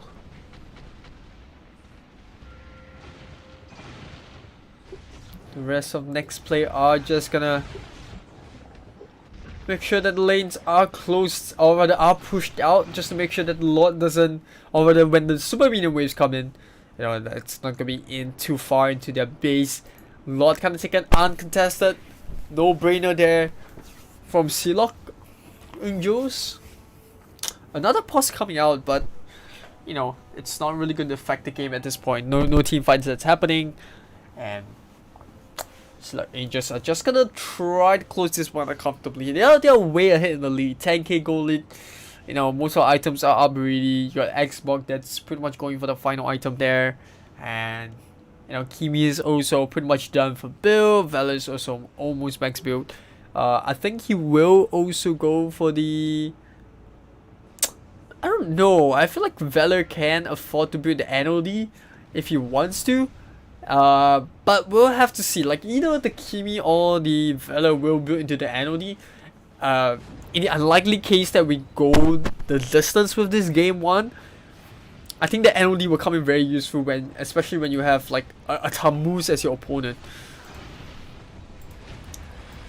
Faded airstrike coming in, but Vayne is gonna go in. Last City as well. Once again, is going to be the first that gets taken down. Bruno doing their best to lay the damage. Chow goes down. All the members of SILOG are alive, but they're really low. And Kimi is gonna be the next one that goes down as well. One more hit from the lock should do the trick, but it's not enough. And Ally will go down as well. And that is NEXPLAY picking up 3 or rather 4 kills on their end. Good play coming from NEXPLAY to hang on to the game 1. And it was so close. Look at this health coming, and it was a very close call. But now, despite being able to defend against the Lord push, look at this. This wave is just looking so scary. Decent damage onto bottom tier, but now NEXPLAY looking to try to recoup whatever loss that they had in that fight by trying to steal away all these buffs. They managed to get it onto the Bruno.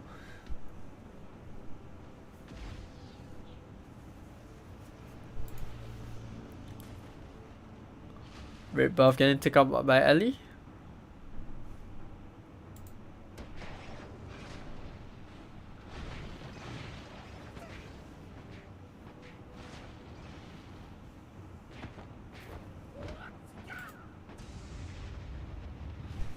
Unstoppable boss coming up from Addy. I don't think she'll be able to get this kill. Vayne's gonna burn the flicker for it, so no kills there. But you know, it's gonna send the Xbox back. It's gonna delay this game by even further. No NOD yet, and it looks like Kimi's decided to go for the magic glaive. I don't really like it. I feel like the NOD would be a lot better, but now it looks like they managed to catch out the Atlas. And not only that, it might be even get the Jawhead. What a big mistake coming up for NEXPLAY. Just when they had a good team fight there. Now to 20 seconds without the Atlas, 30 seconds without the Jawhead. Can they defend against this push? Last is setting onto Shang, down to half HP. Goddess has to be careful about his positioning. The Crypt is still alive. And look at that, Kimi's damage is starting to ramp up. And one more push should do the trick. They're gonna finish the Tammuz off, and they're gonna get game 1. Victory!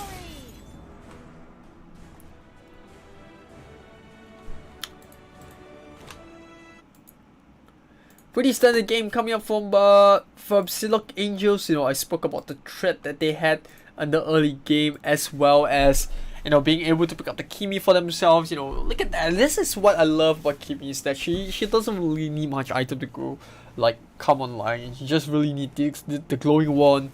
And, you know, yeah, the ice cream wand is not too bad, but, you know, you don't really need the ice cream wand to be effective in early game. You just need one item, and that's a glowing wand, and you pretty much have so much damage because of how well your skills, your skill with the magical buff, or the magical stats that you get from magical items. So yeah, I think in general, SILOG Angels just have a really good understanding of draft. They know they are on a bit of a timer because of the Bruno and the Tammuz and, you know, everything that NEXPLAY, Predator, Tempest have in their draft. So they just, you know, try to end the game early, and this is what they managed to do. So really good play coming up from SILOG Angels. I think it's pretty straightforward as well. But that being said, congratulations, but it's not over just yet for either team, because it's a best of 3. So one more game to go, or rather not one more game, but we'll have to see how the next game goes, because for who knows, we might be able to go into our game 3. That's what you always want as a caster or as a neutral viewer. You want to see fights happen, you want to see a close battle like we saw in yesterday's games. So we'll go for a break. When we are back, we'll bring you game 2 between NPT and SILOG Angels.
To me, fun is all that matters.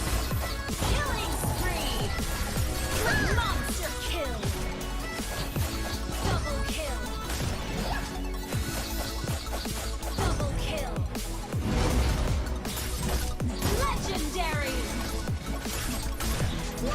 Double kill. Mega kill. Executed. Double kill. If only I could be Legendary.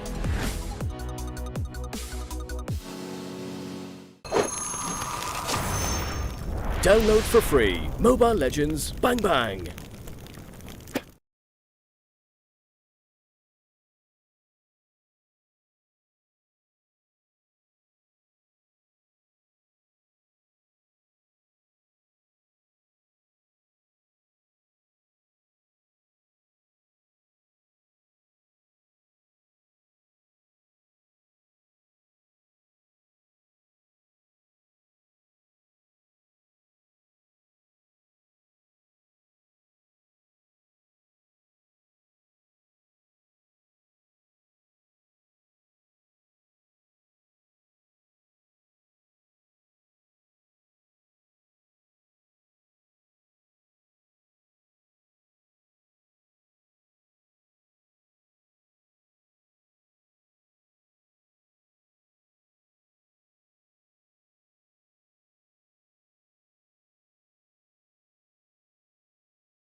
Alright, ladies and gentlemen, welcome back to FSL for Mobile Legends Bang Bang Philippines tournaments, and we are about to go into game 2 between MPT and SILOG Angels. MPT representing NEXPLAY, Tempest, Predator Tempest.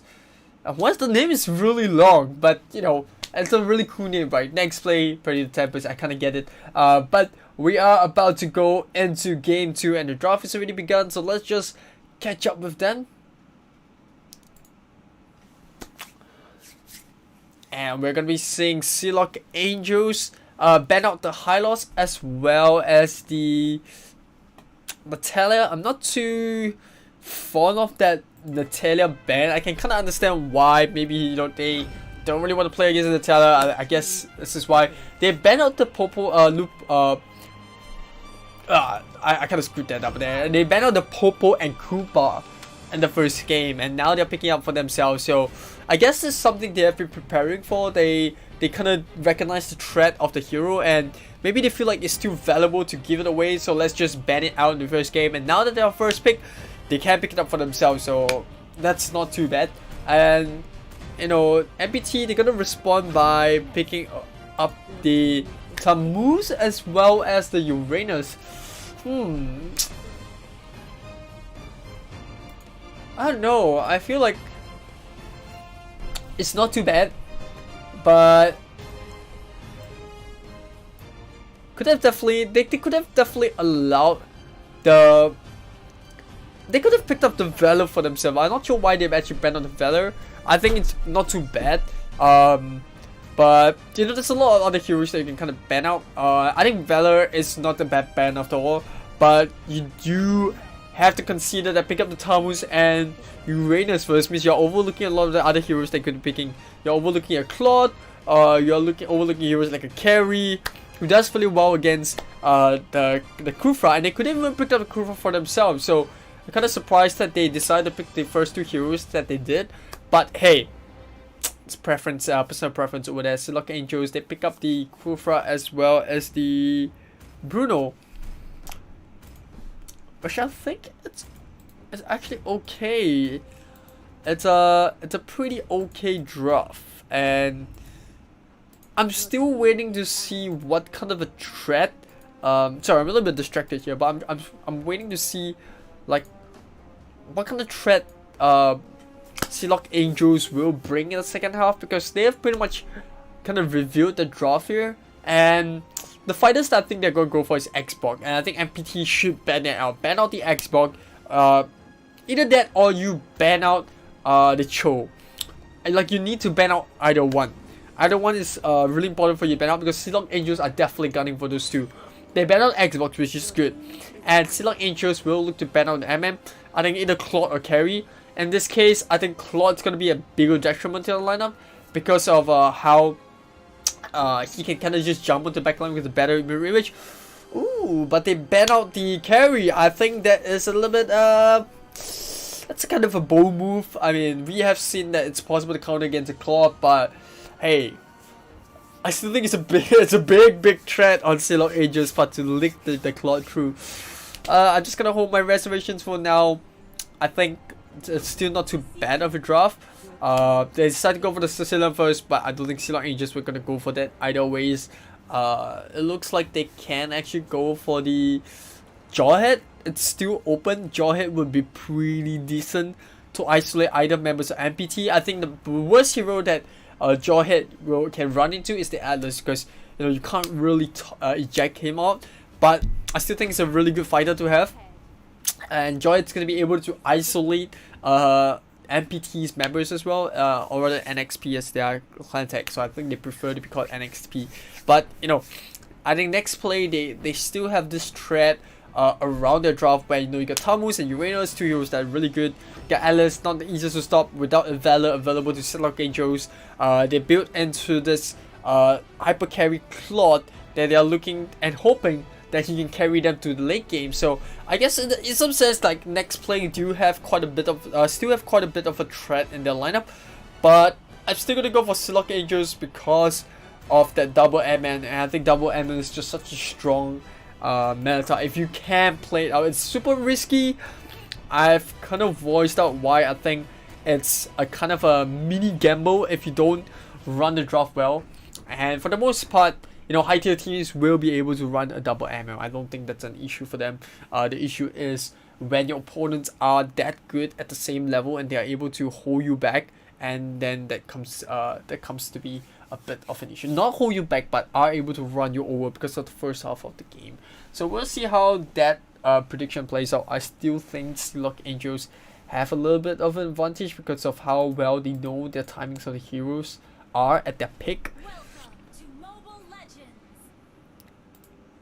5 seconds till the enemy reaches the battlefield. Smash them. All troops deployed.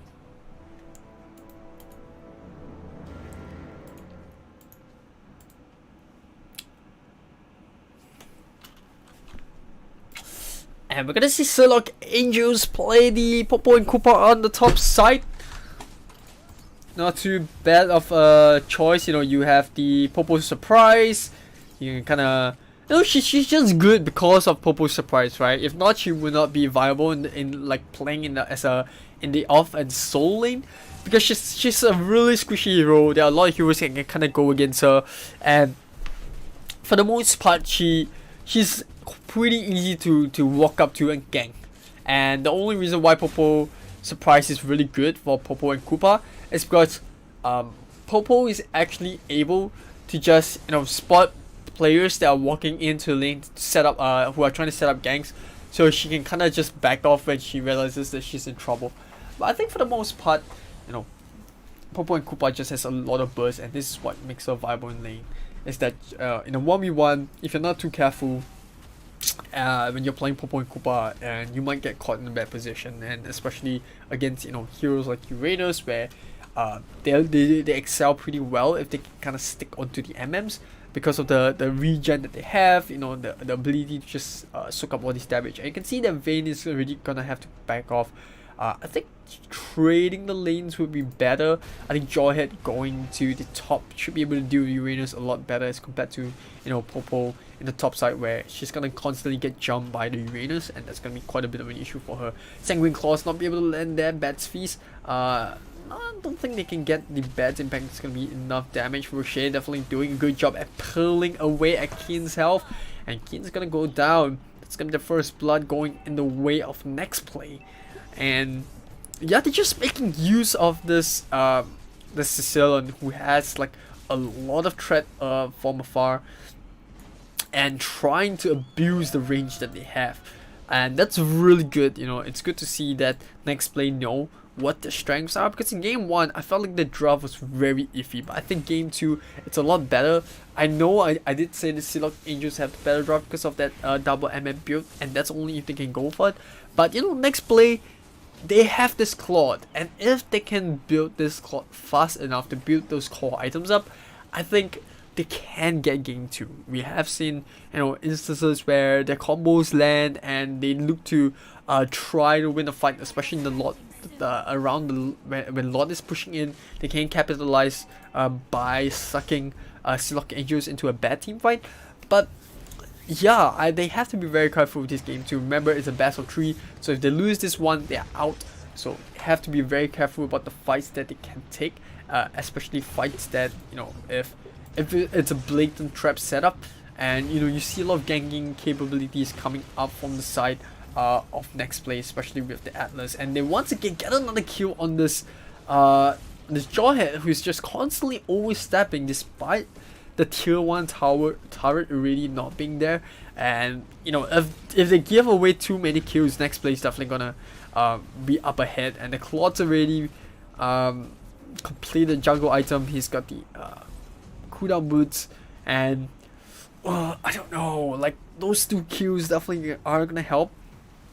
Not gonna help too like by a very huge margin, but it's gonna help with that jump start that they need. And now they want more. They do spot the Krufa out. Atlas are gonna use the Fatal Links to land it on the Kagura, as well as oh, the jumping coming off on the Claude, as well as the Bad Fist. Oh, that's gonna hurt quite a bit. I was about to say there was a good Atlas ultimate onto both the Bruno as well as the Kagura, because that's the two targets that they're definitely trying to aim for. But you know, they still walk out with it, despite them not being able to pick up the Bruno. That is still pretty good, and they can kind of just do what SILOG Angels did to them, and that's gonna be applying pressure on the side lanes.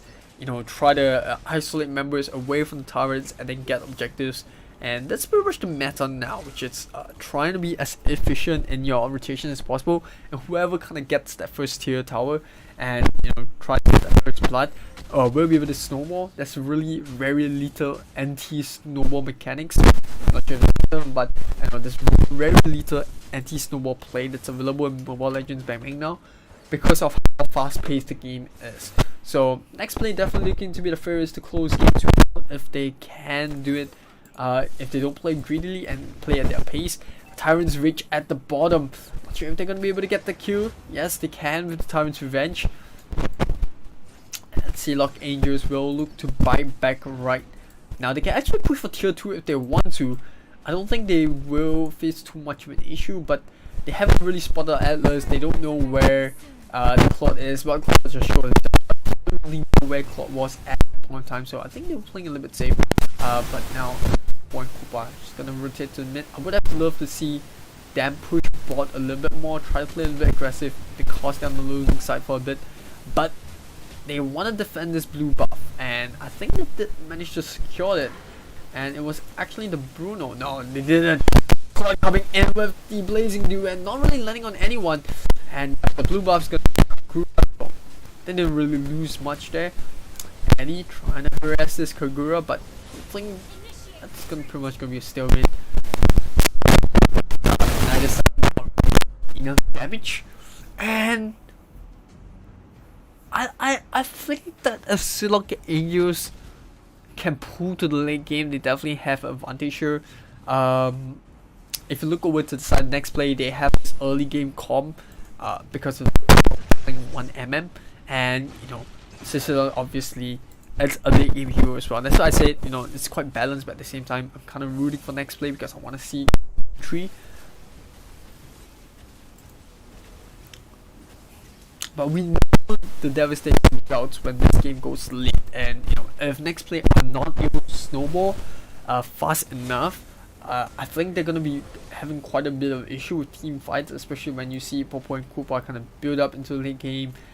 You see, you know, the Bruno go max build, you see Kagura go max build as well, the Yin Yang overturn. It's gonna be quite a bit of an issue in this huge team fights that at the moment they have like really tanky heroes. They have, you know, this Cicelon that can kind of burst heroes from afar. They, you know, they have a Claude with the Blazing Duet. So in terms of team fight, I think NEXPLAY have quite a bit of that CC. And speaking about CC, they land one onto Ally, and she's gonna go down without even being able to pull out Tyrant's Revenge.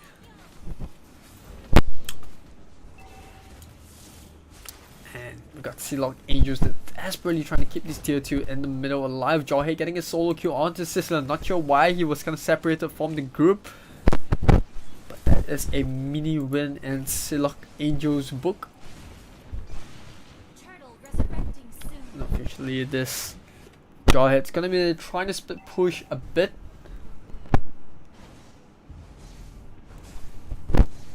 But they eventually did rotate, right? You're gonna see Popo and Koopa now on the bot lane, but they should have done it a little bit sooner, and you know, they would have done a lot better. We do see a little bit of a 1v1 top side, and you know, bot lane they did manage to get the turtle for NEXPLAY. They also got the kill into Kufa, who at best guess I think he was trying to steal away the turtle. Not really efficient there, but hey, you gotta try your luck.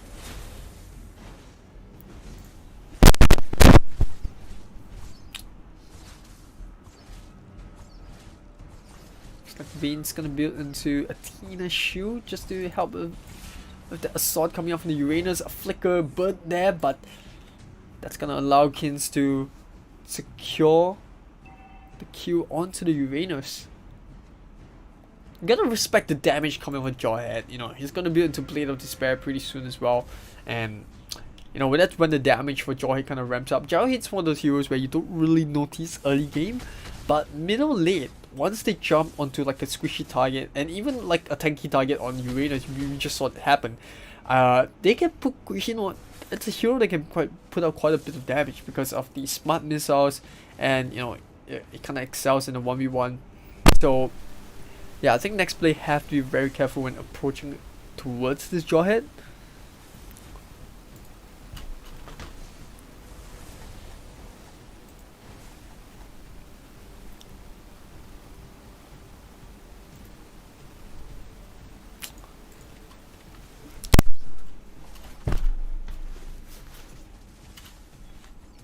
NEXPLAY taking things a little bit slow now, not really pushing against the targets like they should.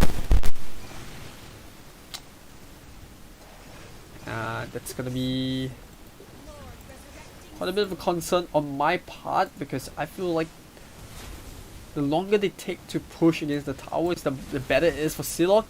And now they might even lose the Atlas here.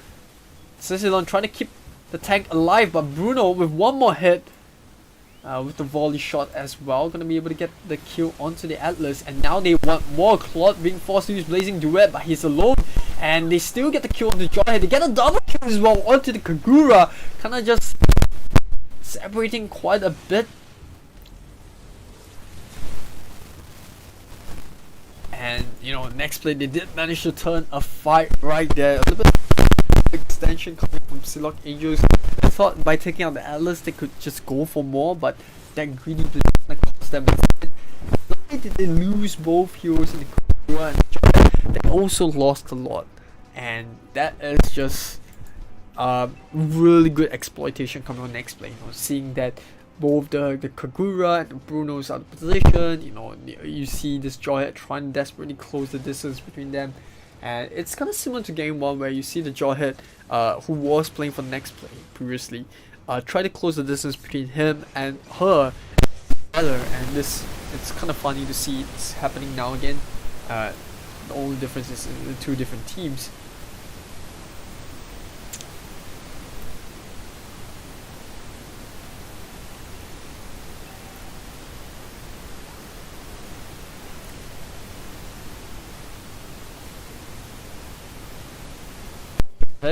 Trying to make a solo play in the middle lane, might be caught out of position right now. Use unstoppable force, but you know, there's actually realistically no way out of there. SILOG in a little bit of trouble, caught by the fatal links. And NEXPLAY, they throw everything on the Kagura. A little bit of overkill if you ask me, but they get the job done. And now they're gonna make their way into the tier 3. Look at that, the return of the BM. Maybe they do know one another, just having a little bit of fun. Kufat's gonna jump in with the Tyrant's Reach. Not gonna land to anyone. Don't think they can get any Q there. In fact, they will get the Q onto the Kufa. And now, similarly to what SILOG Angels did to them in game 2, already game 1, they're experiencing it in game 2. And you know, Goddess is just a little bit too far up at this point in time. I think Goddess is pretty much max build. She pretty much is. She decided to go for Quinn's Wing just to help this. And you know, this is where the snowball just has become pretty much scary, because NEXPLAY can they're gonna win in 1v1 obviously, if even if it's a Jawhead up against a Claude. With the Queen's Wing, it's gonna help to sustain. She's gonna be able to out damage the Jawhead.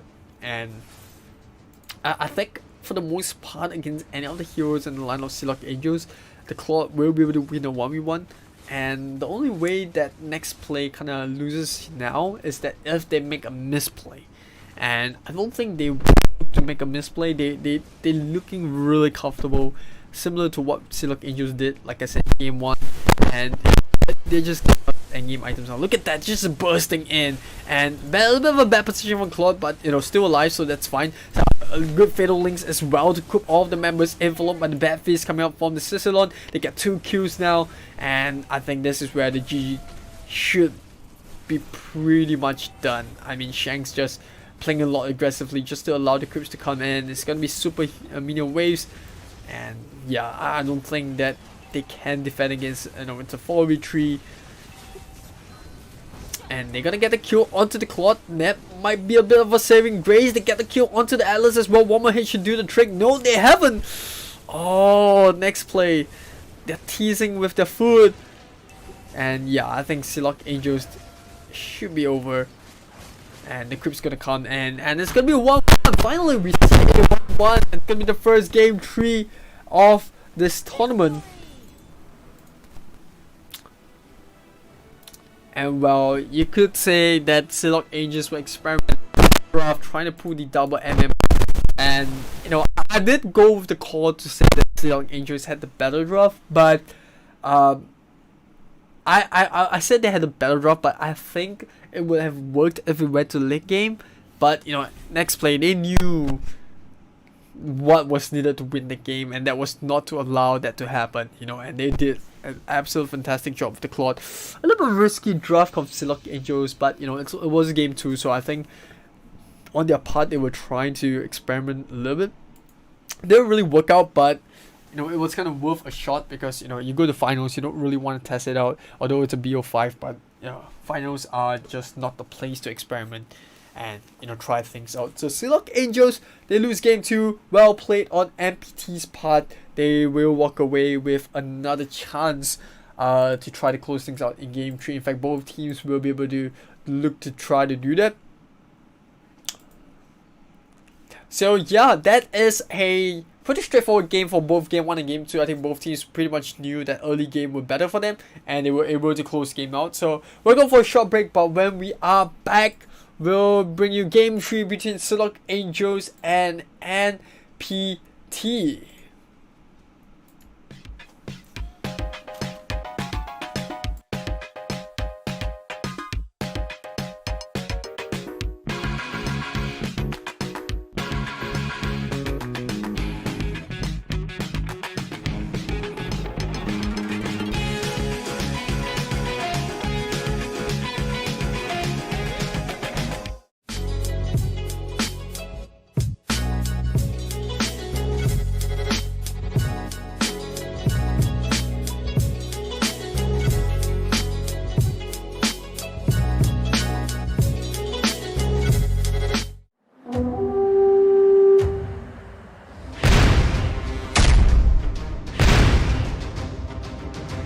Blast him harder! I'm gonna slaughter that pumpkin Franco myself!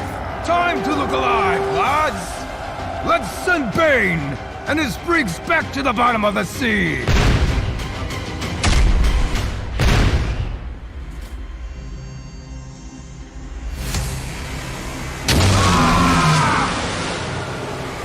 I can't bloody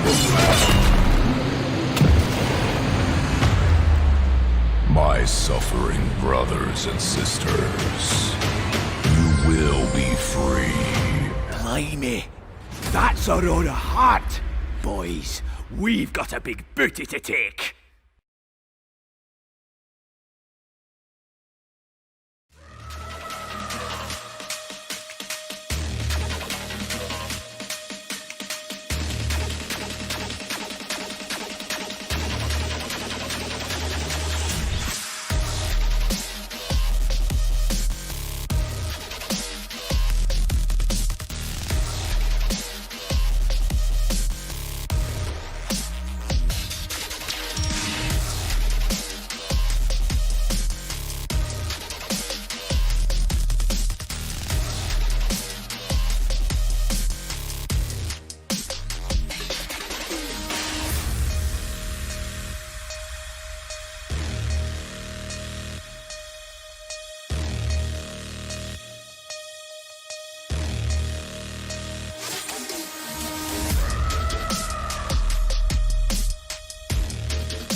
Alright, ladies and gentlemen, we are finally back with game 3 between NEXPLAY Predator Tempest and SILOG Angels.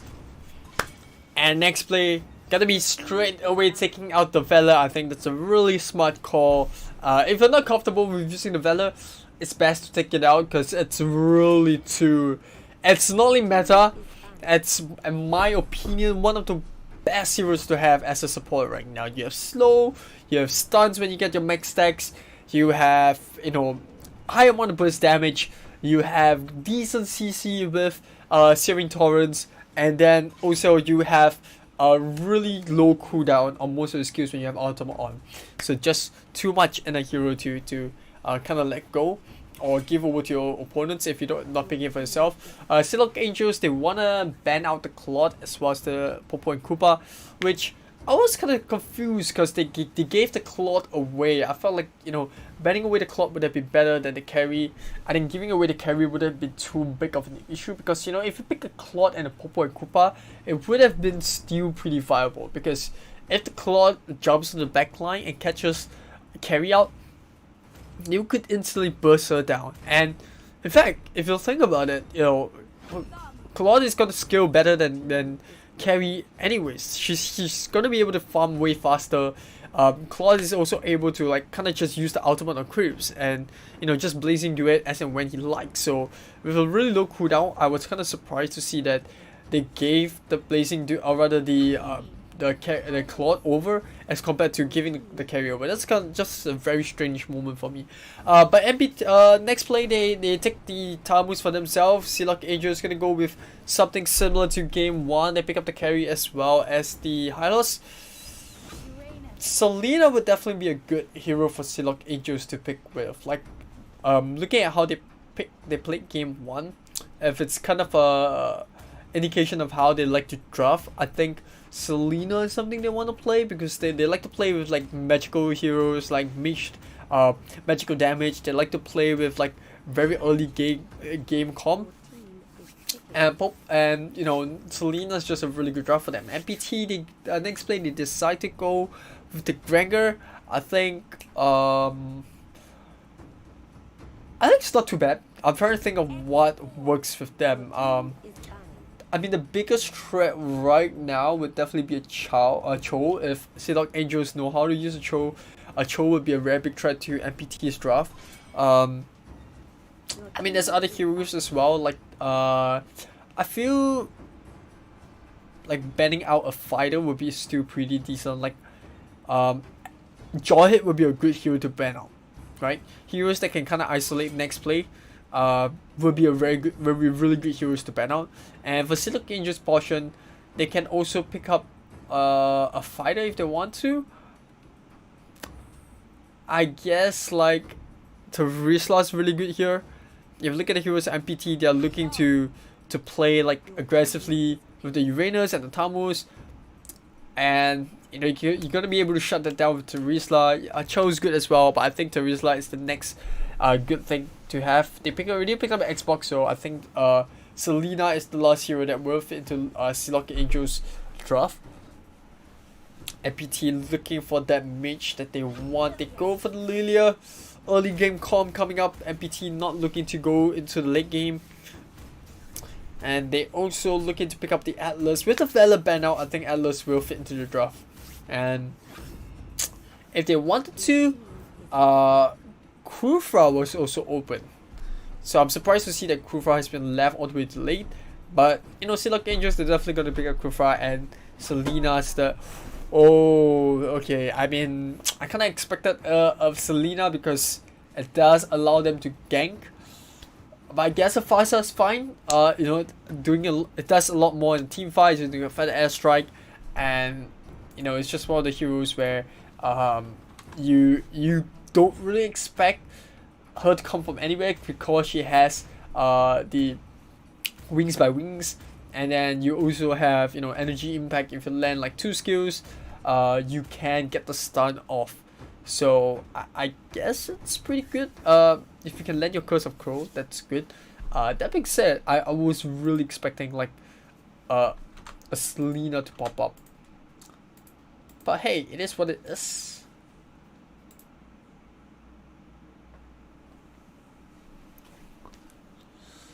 I think SILOG Angels and NEXTPLAY's draft in game number 3 looks fairly even. If MPT can abuse the Lilia early game, the Magic Shockwave, and how well she skills, especially in the first half of this fight, then Mobile Legends. I think they can be able to win. The enemy reaches the battlefield. Smash them. Because if you look at the side of NEXTPLAY, they do have quite a bit of firepower, especially through the Granger.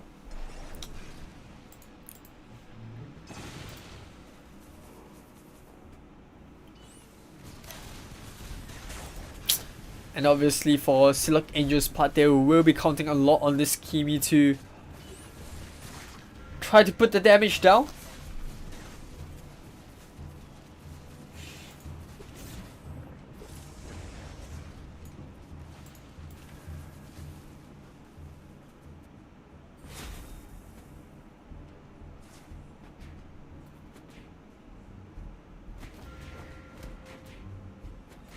Chow up against the, or rather Cho against the Uranus in the bot lane.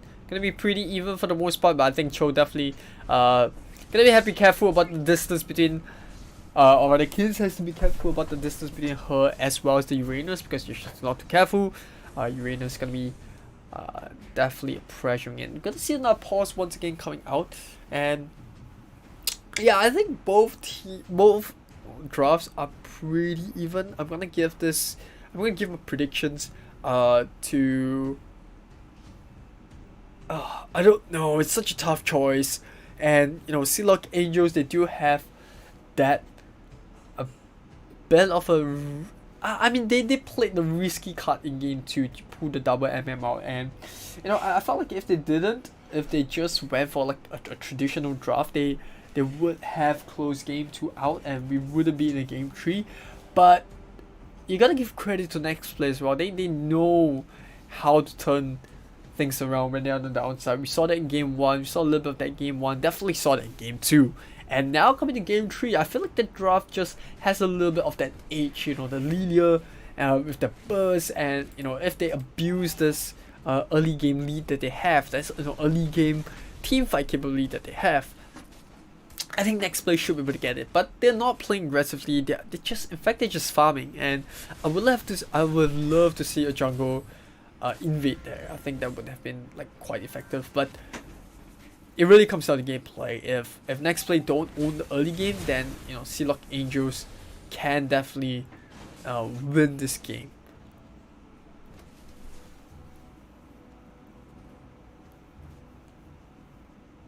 And even if you go to late game, you think about it, like NEXTPLAY do have a little bit of that edge because of the Granger as compared to the Kimi, who obviously is not going to be able to scale as well as the Granger, it's not going to hit as hard, but they get the first blood onto the Lilia. And now even the Uranus still once more, still trying to stick in it. No level 4 as of yet, it's going to allow them to get out, but now here comes Kin. Coming in the way of the dragon, has to use the flicker to get out as well. Not really the situation that you really want to be in, and both sides just not committing to that 5-on-5 fight just yet. Or even 4-4 as a matter of fact.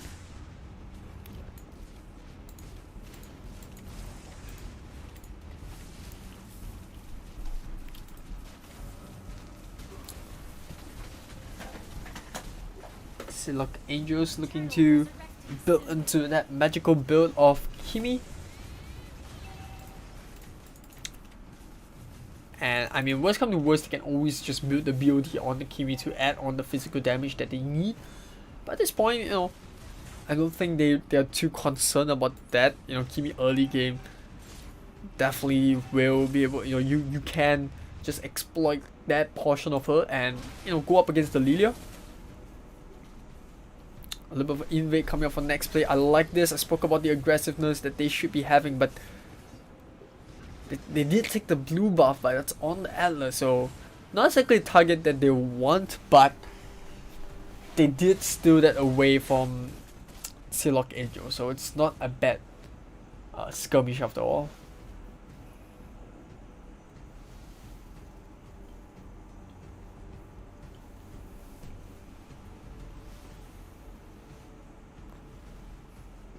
And remember, right after this game, we also have a game 3, and that's gonna be BREN ESPORTS VICTRESS up against ARKANGEL.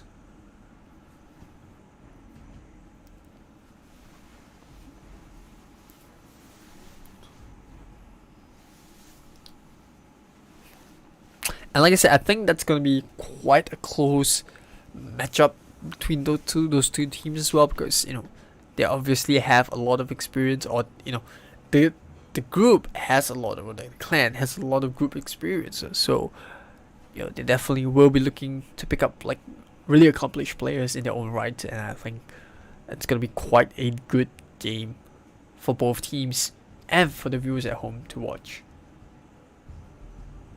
But do remember to like the stream and share it with your friend if they are playing Mobile Legends Bang Bang. Want to spread the word, spread it out to the community, and get more female gamers to take part in competitions. And big shout out to Overdrive.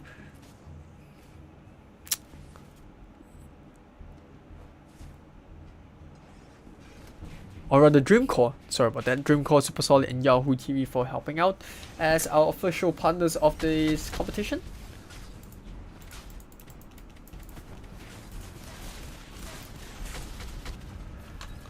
Both sides just putting pressure on the respective lanes. Another pause coming up right now, and we want to make sure that the participants are good with their settings.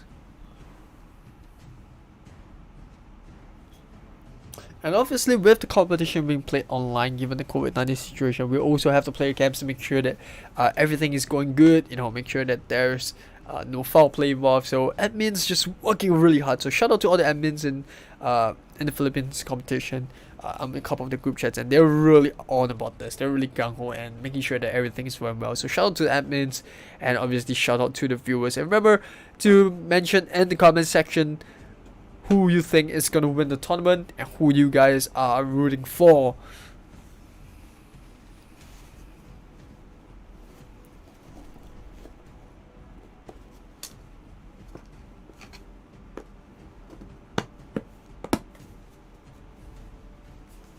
Looks like the game is going to begin.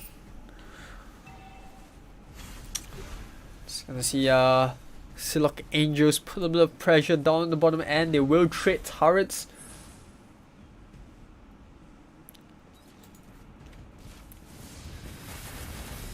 In fact, it looks like SILOG Angels might want to even take the middle, although the feathered airstrike not really letting its mark, and they're gonna have to back off. Rainy just has too much damage at this point in time for them to go up against,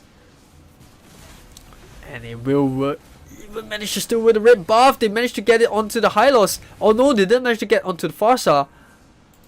It's a good steal coming up from SILOG Angels. Meanwhile, on the top side, Talmuz against this Chow. And he's got the Will of the Dragon. That's a good spot. That is where they want to be. And Conjuring Inferno activated at the very last second, but not enough to keep Shang alive.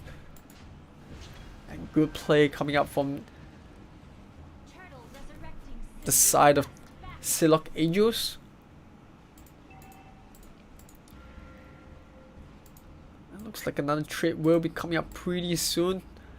Turret getting taken on the top side. It's gonna be a little bit of a diversion while SILOG Angels set up a small trap to see if NEXPLAY do check around for the turtle.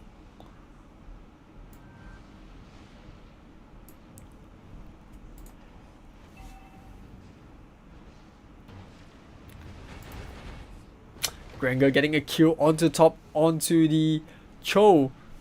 Good fight as well. Meanwhile, bot lane, Xbox against the Uranus. It's gonna be a solo kill for the Uranus as well. One more hit should do the trick. The Ionic Disc, it's gonna secure the kill.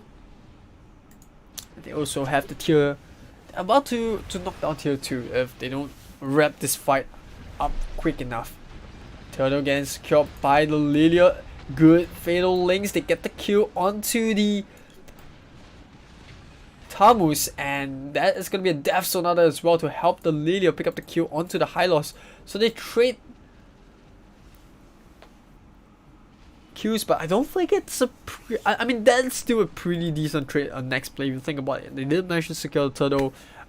It's gonna open up a bit of the map. I mean, if without high loss around, they can play a bit aggressively, but they go back to farming, and obviously they want the BOD on the Granger before they even take part in any like huge team fights, because that's where the bulk of the damage will come from the MM.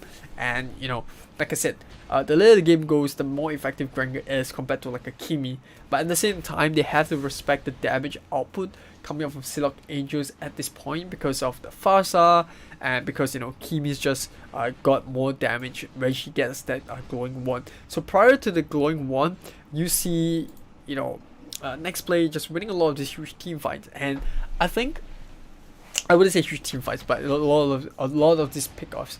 And you know, I think if they can hold on after even after Kimi gets the glowing wand, if they can get a couple of ganks in, they can slow down this push coming from SILOG Angels, they should be good.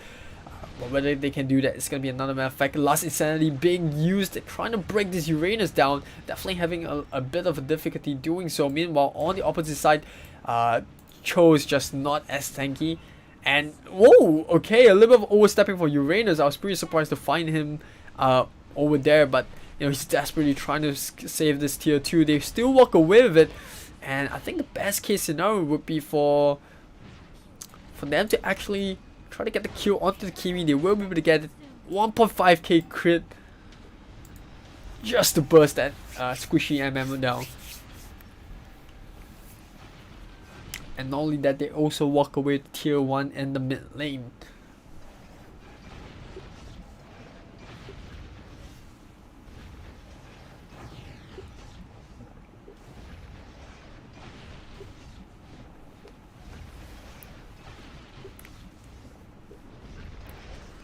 Cho showing her presence, Kin just making sure that Turtle is not going to get a free pass.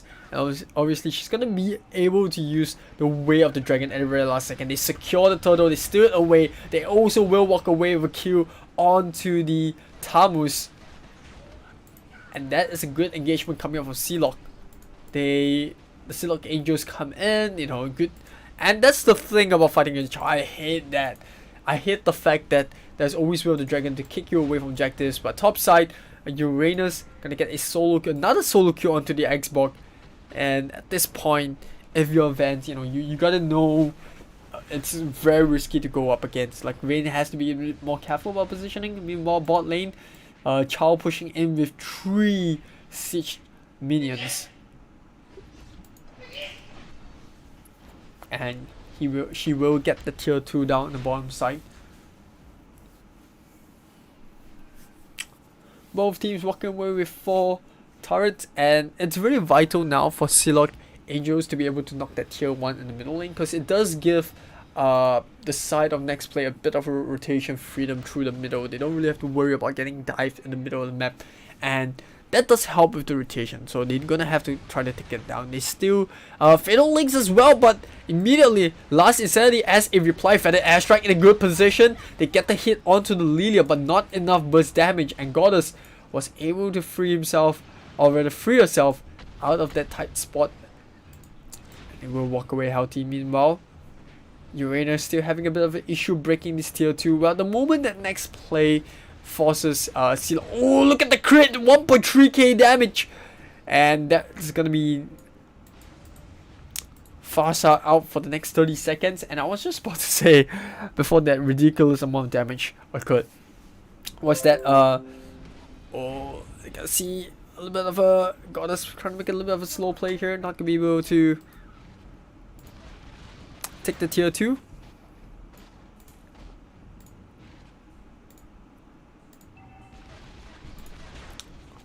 But yeah, I was just about to say, if NEXPLAY can force SILOG Angels to rotate to the bottom, then Uranus is going to be able to get the top side. But for now, Xbox just valiantly holding the lines, making sure that it's not going to be easy for NEXPLAY to steal that middle. They secure the Lord, and now they immediately look to take a team fight. Death Sonata landing onto the Kimi. Not exactly the best situation for SILOG Angels. And without the Kimi, they lack seriously a lot of damage is lacking now. Feather Airstrike immediately has to be cancelled to avoid the fatal links. I think NEXTPLAY is gonna get this easy tier 3 in the bottom side. Uranus pretty much gave up pushing down top side, will make his way to regroup and take the middle.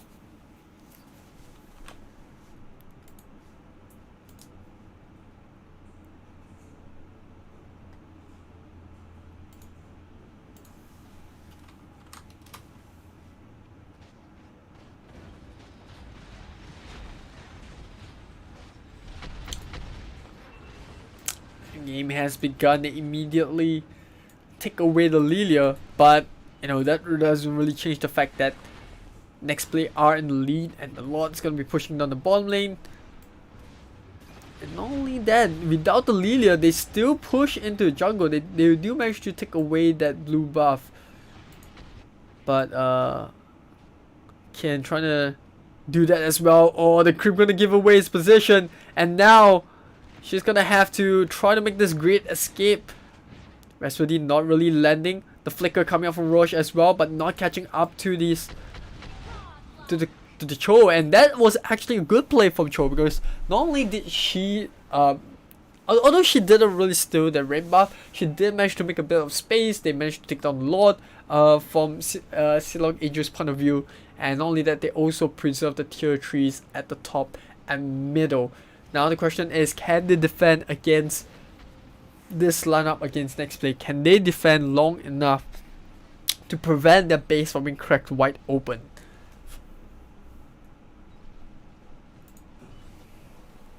Blade armor gonna come up from Atlas.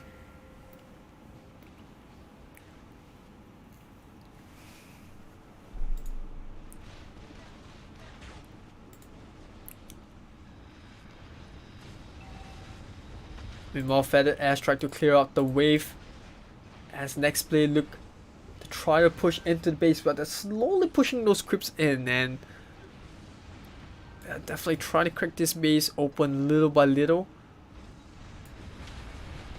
Heavy damage will count towards it. Last Insanity as well. They burn away one Immortality Charge. But look at Uranus instantly going on to the backline. Not sure what that's about, but they did manage to pick up the Kimi. And NEXTPLAY, well, that's some next level player right there, sacrificing the tank to try to get the opponent's MM. It did work out, but can they make more out of this? They did manage to pressure SILOG Angels into their base. And now the creeps coming out. Oh, Goddess in a bad position. Good play by Keen once again, coming up and instantly dropping the combo onto the Granger. And still their tier 3s in the top and the middle stand strong. But like I said, the question is not what, but how long can they hold this on? Because NEXTPLAY, they're picking up items now. Brute Force armor coming up from the Uranus, and we also see Berserker's Fury being completed onto the Granger. Farsar getting a kill onto Uranus. All these silly kills coming up from the side of NEXTPLAY, just giving away the lead that they have.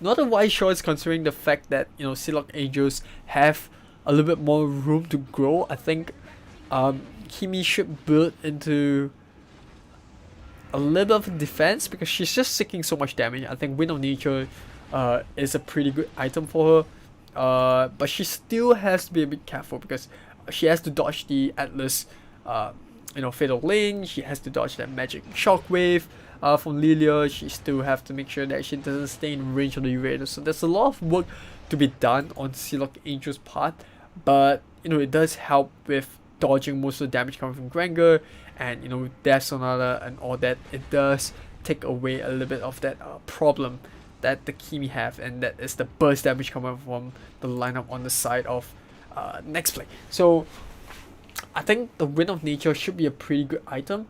Either that or the Winter Truncheon. Like if she really wants to go for like full damage and not care about the physical damage, then I think Winter Truncheon is a pretty good item. Only downside is she's gonna be standing there for like 2 seconds. So if NEXPLAY, if they do manage to like take out the tank of SILOG Angels, then that's kind of a risky item to have, because one day trigger only works if your team is able to hold on to the fight without you taking part in it for like 2 seconds. But for now, we do see that NEXPLAY, they definitely do have the upper advantage. Even when it's a 5v5, they have been able to dish out kills. They have been able to try to slowly crack into the base. So I don't really recommend it with the Truncheon. I think Wind Nature is just a lot better, and it also allows you the freedom to kind of rotate around in the team fight to reposition yourself.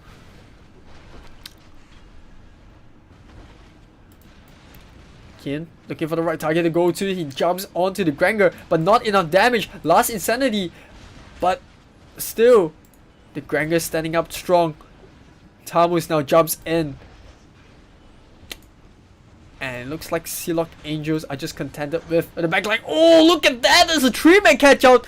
They take out the Hylos, and now Granger's freed up to do damage onto the backline. They try to take down this X-Bog, who's just defiant, but will eventually get broken out.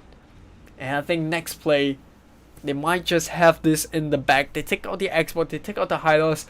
I feel like they can just go for the GG push in the bot lane, but credits to them, they want to play it safe.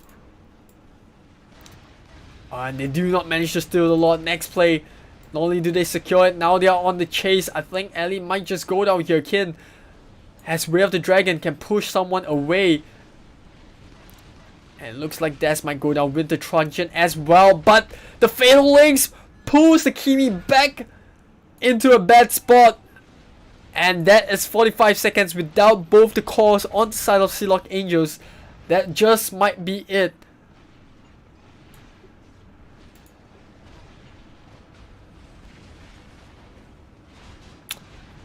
And I think NEXPLAY are feeling pretty confident with this push. Look at that, they're just diving the towers right now. And they're slowly shredding away at Allies HP. Vayne's probably gonna go down with the crit. Oh my god, just so much damage coming up from Goddess. And this is a NEXPLAY against all the odds against them in game 1. They bounce back strong, and they will proceed into the semi-finals.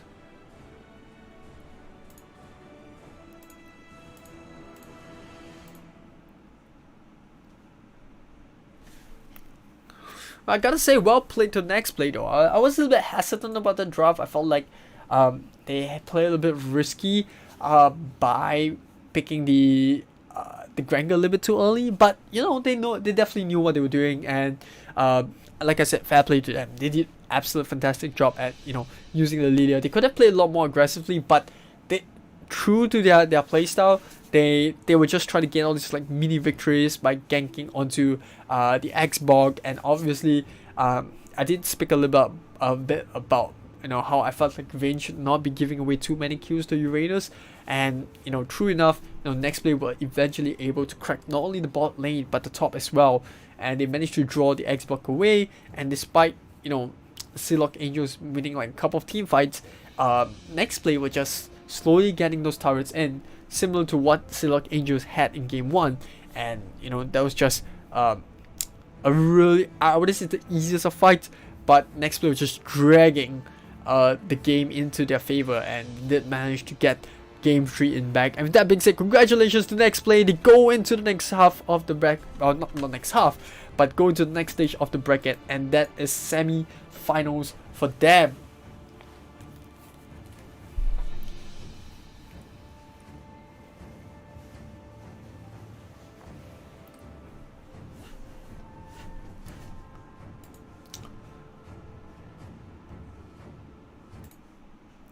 Well, we'll go for a short little break, but when we are back, we're going to present to you the first semi-finals of the tournament, and that's going to be, I believe, ARKANGEL against BREN ESPORTS VICTRESS. And this has been a match that you guys have been waiting for. I've been waiting for it as well.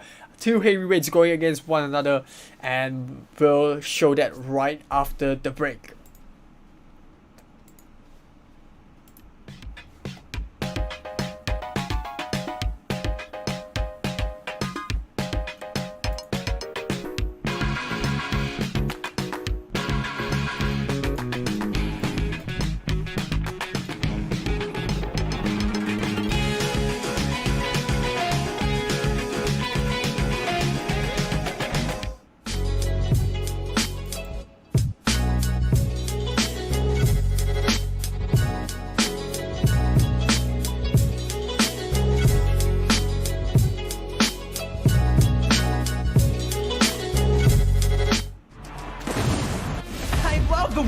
of my passion burning.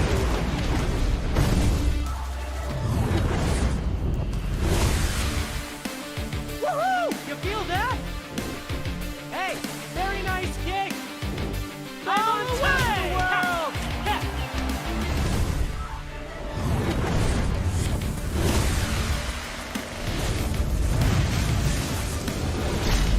Killing spree. Mega kill. You feel that? Ha! You have slain an enemy. Launch attack. Legendary. Ha! Double kill. Ha! Legendary. I'm on top of the world. Hey, First blood.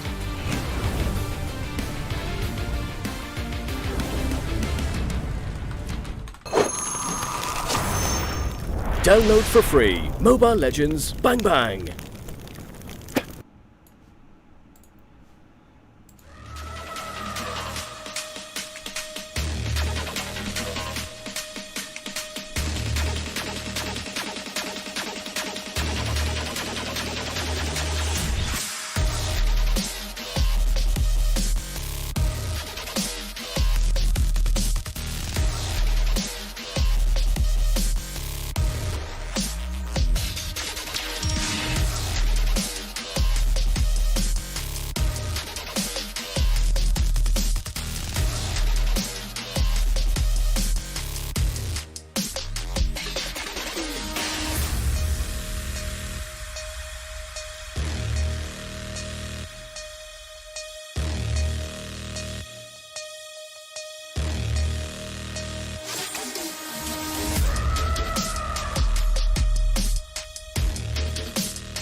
feel my passion burning.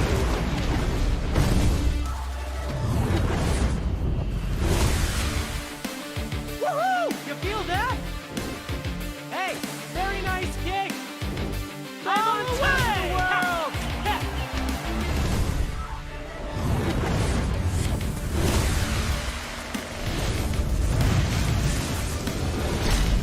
Killing spree. Mega kill. You feel that? Ha! You have slain an enemy. Launch attack. Legendary. Ha! Double kill. Ha! Legendary. I'm on top of the world. Hey, First blood.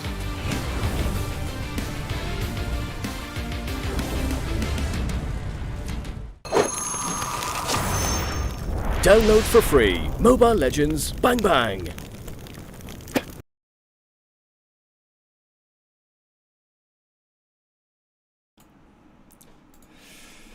Alright, ladies and gentlemen, we are about to begin our final game of today, and it's going to be the first semi-finals of the series. I'm sure that you guys managed to catch the brackets, and I'm just going to go through them before we hop into the game.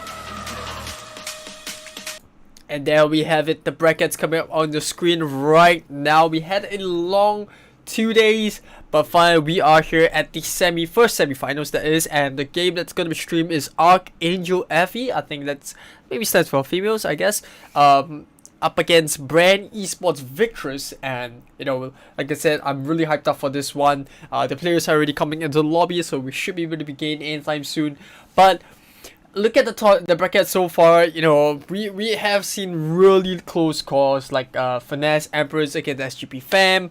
They did manage to win against Tele Tigress. So whoever wins in the second semi-finals is obviously going to be facing up the winner of this bracket, and it's going to be a best of 3. Only the grand finals is going to be a best of 5. And you can see, you know, ARKANGEL FE, it's going to be the first game that we have streamed for them, and you know, they played against Revamp X, they played against Gamiho Esports, but the draft has been their draft, in fact, has been quite kept quite secretive up to now, because we haven't really been able to have an insight on the draft. So I can't really review too much as well, other than the screenshots that I've seen. But now it looks like the teams are already ready, so let's just jump straight into the draft. So then we have coming up on the screen, we got ARKANGEL FE on the blue side, BREN ESPORTS VICTRESS on the red side. And looks like we're going to be seeing a Bruno as the first ban carry, going to be banned out the second one. Pretty standard bans. I think Valor might be the next one to be banned out. Either Valor, Selena. I think Selena's not ban worthy at this point. Like, competition wise, we've been seeing a lot of tanks getting banned out. So like heroes like Kaja, heroes like, you know, we even see Cho getting banned out now. So yeah, like I said, a lot of emphasis on fighters and supports that are very useful in providing crowd control, or even like providing the ganking portion. So we're gonna see the Kaja getting banned out. I think Uranus is a pretty good first pick. I think Valor's pretty decent as well. You do have the option of going Krufa if you want to go for the traditional tank first pick. Tamus is not too bad. I think Tamus is a pretty okay pick. Like, a lot of heroes do, a lot of teams do prioritize that Tamus, because it's, you know, it's a really good offlane to have. Like, it's super hard to break down, wins most of its 1v1s, and you know, it's just really good in pushing down the lanes. So I can see why Archangels do want to go for the Tamus. I mean, this is a good chance for BREN Esports to pick up 2 really strong heroes. They can. I'm really gunning for this Valor pick. I think the Valor is too good of an opportunity to give up. They can go for the Kufra. Hylos is also open. They go for the Grok, and they go for the Kufra. So both tank picks. They're trying to keep their options open. They don't want to review too much of the draft. And obviously, if you have been following the stream, you can see that they do prioritize a lot on the Kufra. It's something that they are very comfortable with, and you know, they just don't feel like revealing the carries at this point of time. So they want to keep it under wraps, which is fine. Archangel F, yeah, I have absolutely no clue what they're going for. I guess I'm still linked to the Valor. I think Asmurder's not too bad as well, given how much they love playing the Asmurder. So they really want to keep the carries all the way to the end. And I highly thought that it's going to be a Mia pick, but against Asmurder, I think carry's pretty good, but carry's really bad out. If you think about the other hero that does really well against Asmurder is in a Valor, Digi is pretty okay as well. The issue with Digi is that it's gonna have the shield and use Timeless Journey, so that's gonna play into the hands of Archangel when you're just giving more ammunition for Asmurder to jump in and use the Falling Stubborn, and the Cascade's gonna ignore all that shield that Digi is gonna give the team. So I can understand why they choose to skip over the Digi, and with the Asmurder on the bot, I don't think they will go for the Digi anymore. They ban out the Granger, and Archangel should ban out a fighter. Someone like an Xbox. I think Xbox will be pretty good to ban out. I mean, you can choose to, but they really ban out the Cho. So I think Xbox is realistically the next. Oh yeah, I forget about Uranus. But yeah, so they ban out the Uranus, which means that BREN Esports can go for the Xbox if they want to. And I mean, Archives are pretty. I don't think they'll go Arca. I think Xbox is definitely the hero that they want to go for. And then they can kind of keep their options open for the mage. Because Archangel pretty much got the Asmurder lockdown. They can pick up the Camilla if they want. I don't think we have seen them play Camilla yet, but it's still a pretty respectable pick in a sense. So Xbox first, and then into the mage support depending on what they want to play for. Lilia is a pretty good pick as well against the Asmurder. Given that a lot of jumping skills from Archangel, a lot of commitment, and Lilia does position herself well. She can kind of catch the members of Archangel, especially if they're going on the chase. So they pick up the Hylos as well as the Kimi. That's not too bad. The only downside I see for Archangel is the lack of CC to lock the Claude down. They have a lot of damage, don't get me wrong. They have a lot of damage, a lot of sustain, and the longer the fight goes, the better it is for them at this point. But they lack a little bit of the lockdown on the Claude and the Krufer as well. When they're jumping in with Tyrant's Rage, when they're jumping in using the Battle Mirror image, I think that's going to be a bit of an issue for Archangel, because they're not going to be able to lock him down unless they do save the stuns that they have, what little stuns that they have for the fight, which I highly doubt so. It's going to be quite chaotic. They're just going to try to set up using the Falling Stubborn, and like I said, unless they use the Law and Order to form the Hylos to kind of lock them down, I think it's going to be pretty hard for them to try to get a hold on this sneaky Claude. So this is the draft that we're going to work for. Remember, this is the first semi-finals, and these two teams are looking to try to get that spot into the grand finals of the Philippines competition the FSL MLBB Philippines competition. And like I said, they are gunning for that 4K. Second place, 2K. It's not too bad as well. Third and fourth place walk away with 1K diamonds, so that's pretty decent. But yeah, we're gonna see Joy at Hylos, Asmurder, Tamus, and Kimi play for Archangel, and BREN Esports gonna run with the Grok, Kufra, Camilla, Xbox, and Claude. Welcome to Mobile Legends. 5 seconds till the enemy reaches the battlefield. Smash them. All troops deployed.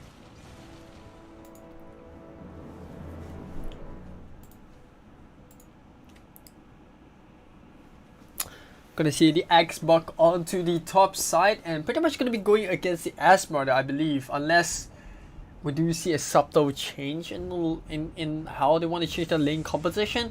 I don't think we see too much of a change, but guys are definitely going to come up guns blazing and try to remove the first crit wave.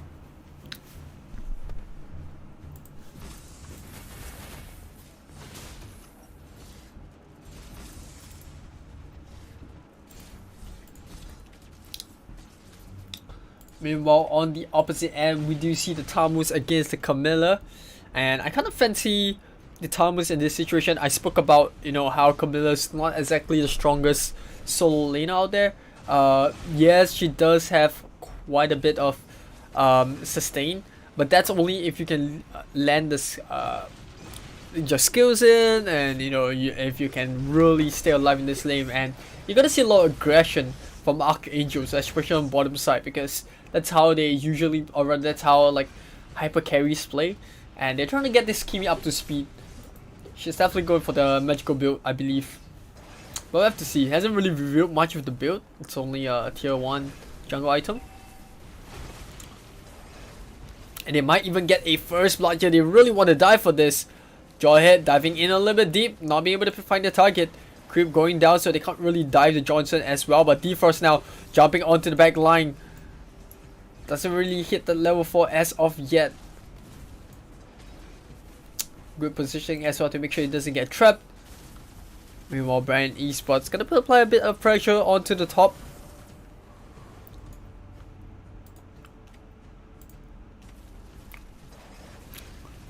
Lexa already hammering down on the tier 1 and the bottom side. Triss dropping very low as well. Ooh, maximum charge nearly picking up Triss. Managed to survive with a slit of health.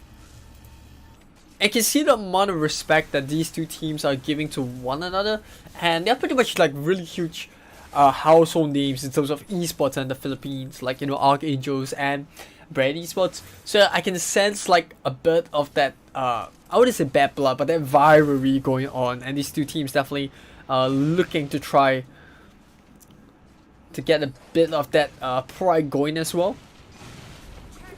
So it's all up for bragging rights in these games.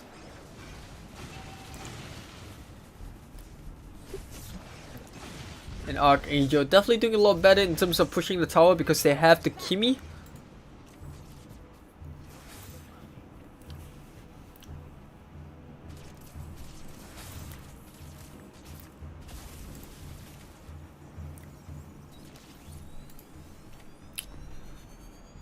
Let's see, they try to spot people out with the maximum charge, not really finding anyone.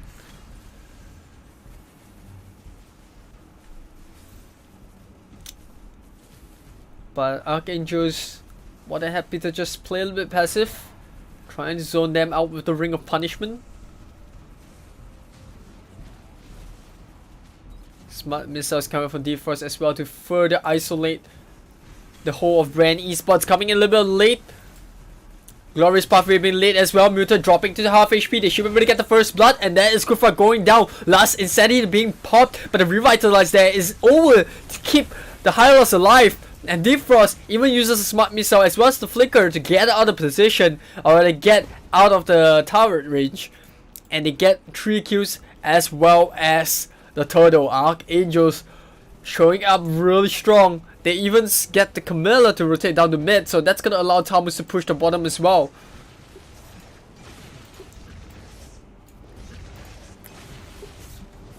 And that is a huge win in terms of rotation for Archangels.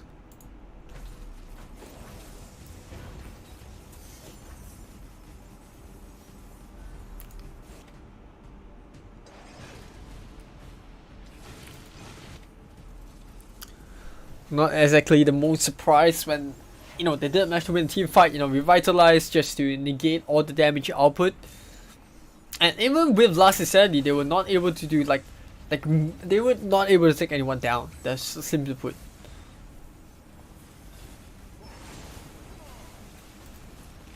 Ejector gonna toss Muta over the wall. And they're just gonna burn Last Insanity as well to try to keep Archangels away from the Wiccan crew from maximum charge onto the Claude.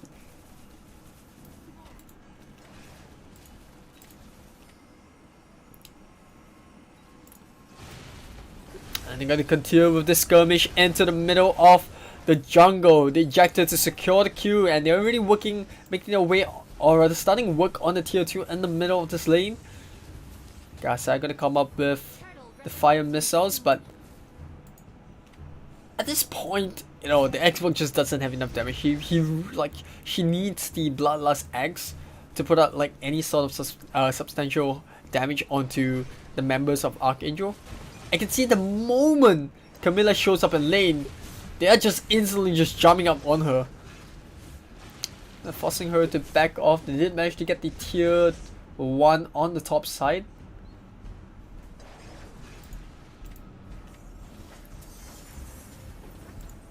Now we're gonna see a team fight happen right now. Tyrant's reach against the wall. Where is the follow-up? There it is, the injector, as he's gonna stun him up. Camilla's already down to a little health, not being able to help up. Maximum charge can come in, and they nearly pick up a kill there. Members of BREN Esports still alive, but all of them really low, and this is the cleanup crew. Lexa coming in with the double kill. They want to jump in, falling stun moon, and Mutant has no way to run. And it's gonna get a free trip to the base by Archangels. Once again managed to pick up a good team fight after BREN Esports did manage to pick up a kill onto both Hull and Tamus.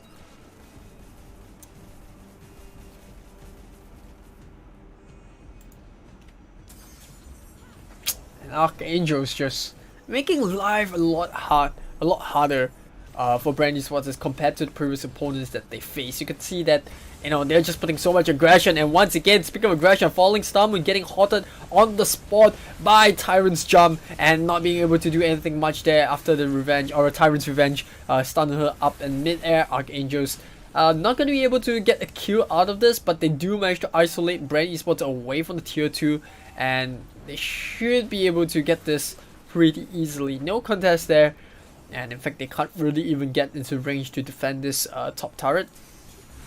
Meanwhile, Kiana Reaps in the middle, and Kiana, she's just had a very rough game so far. Every single time she's showing the bot, you can see instantly Archangel just gunning for her, because like I said, she's a really weak side laner. Like, she's good as a support, and she's really good at harassing, like putting a lot of pressure, but she doesn't excel when she's on her own. She doesn't have enough damage. You know, she doesn't really have enough sustain early game, and this is where Archangels can really exploit, you know, the weakness in this draft, and they have done so. And this is why we see Archangels now looking for a lot of huge team fights when they know they are ahead, they know they have enough damage, they know they can abuse the fact that Kimi is way ahead as compared to this Claude. Like I said, Claude isn't be all and any hero.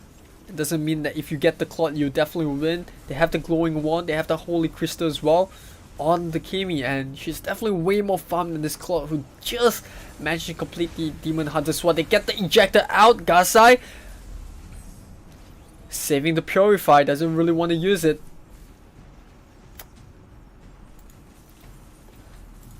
And Archangels, even without the Lord, they are making quick work of this tier 3 on the top, and they toss the Grok even further out of the base, and they get the stray kill. Meanwhile, Tamus trying to push in the bottom lane, but Lassiseti getting put out. They get the kill onto the Hylos. Blazing Duet as well, but Colin's already down to a quarter of a HP. Maximum charge gonna come in, doesn't really release the shot, but they got what they came for, and they're gonna walk away very happy. Archangels, not only did they manage to push the tier 3 on the top side, they also steal away a bit of that farm in the jungle of BREN Esports. They take away the red buff, and it's vital that they keep themselves ahead at all times in this game, trying to not give BREN Esports any way back into this matchup.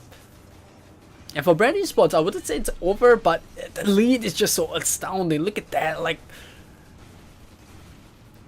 it's an 8k goal lead at the 10th minute mark, and the only way I see them coming back to the game, I would say this, is if Archangels make a mistake, because they don't have anyone that can turn the tide of the fight.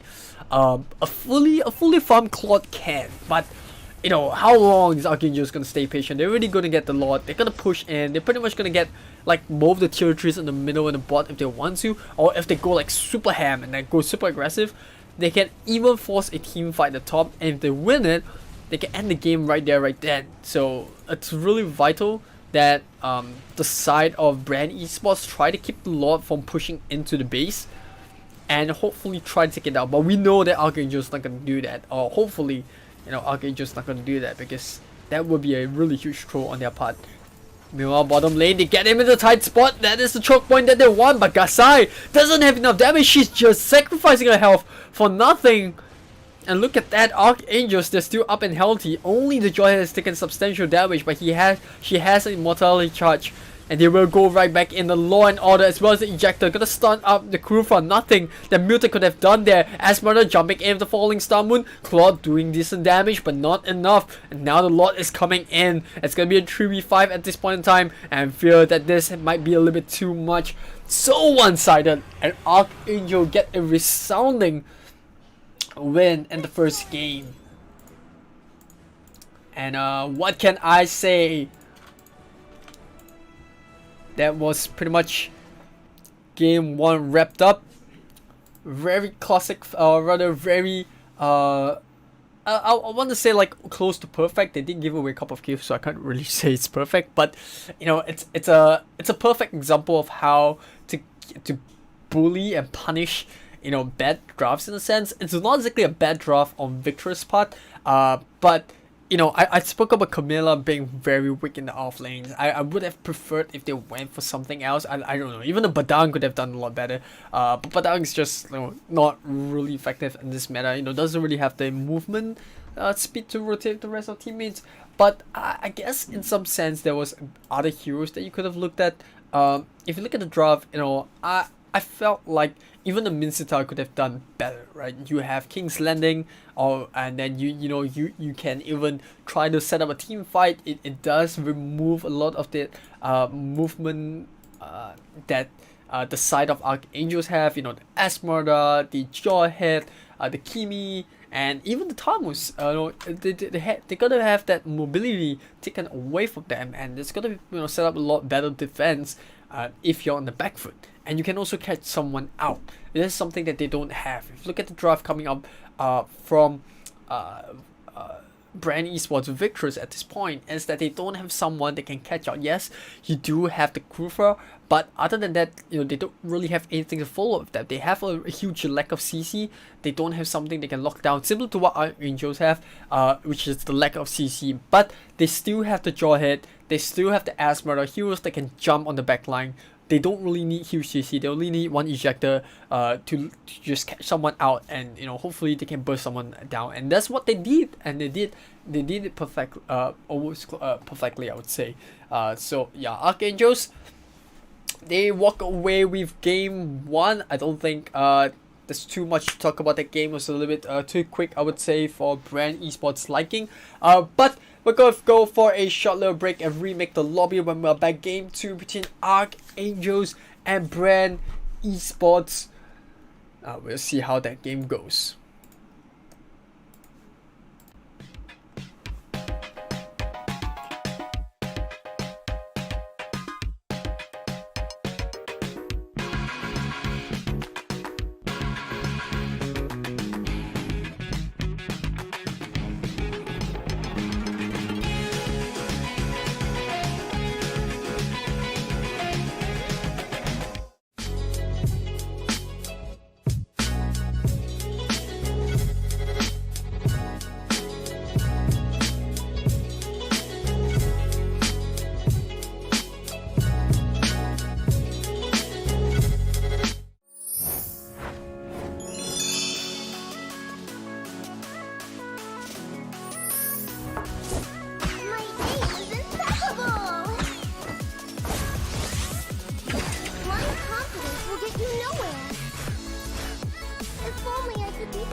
All that matters.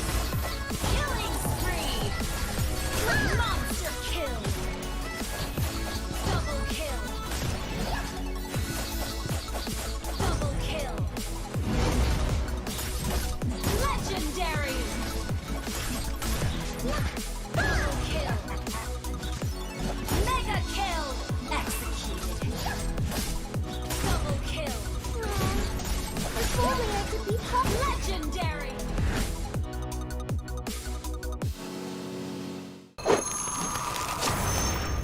Download for free Mobile Legends Bang Bang.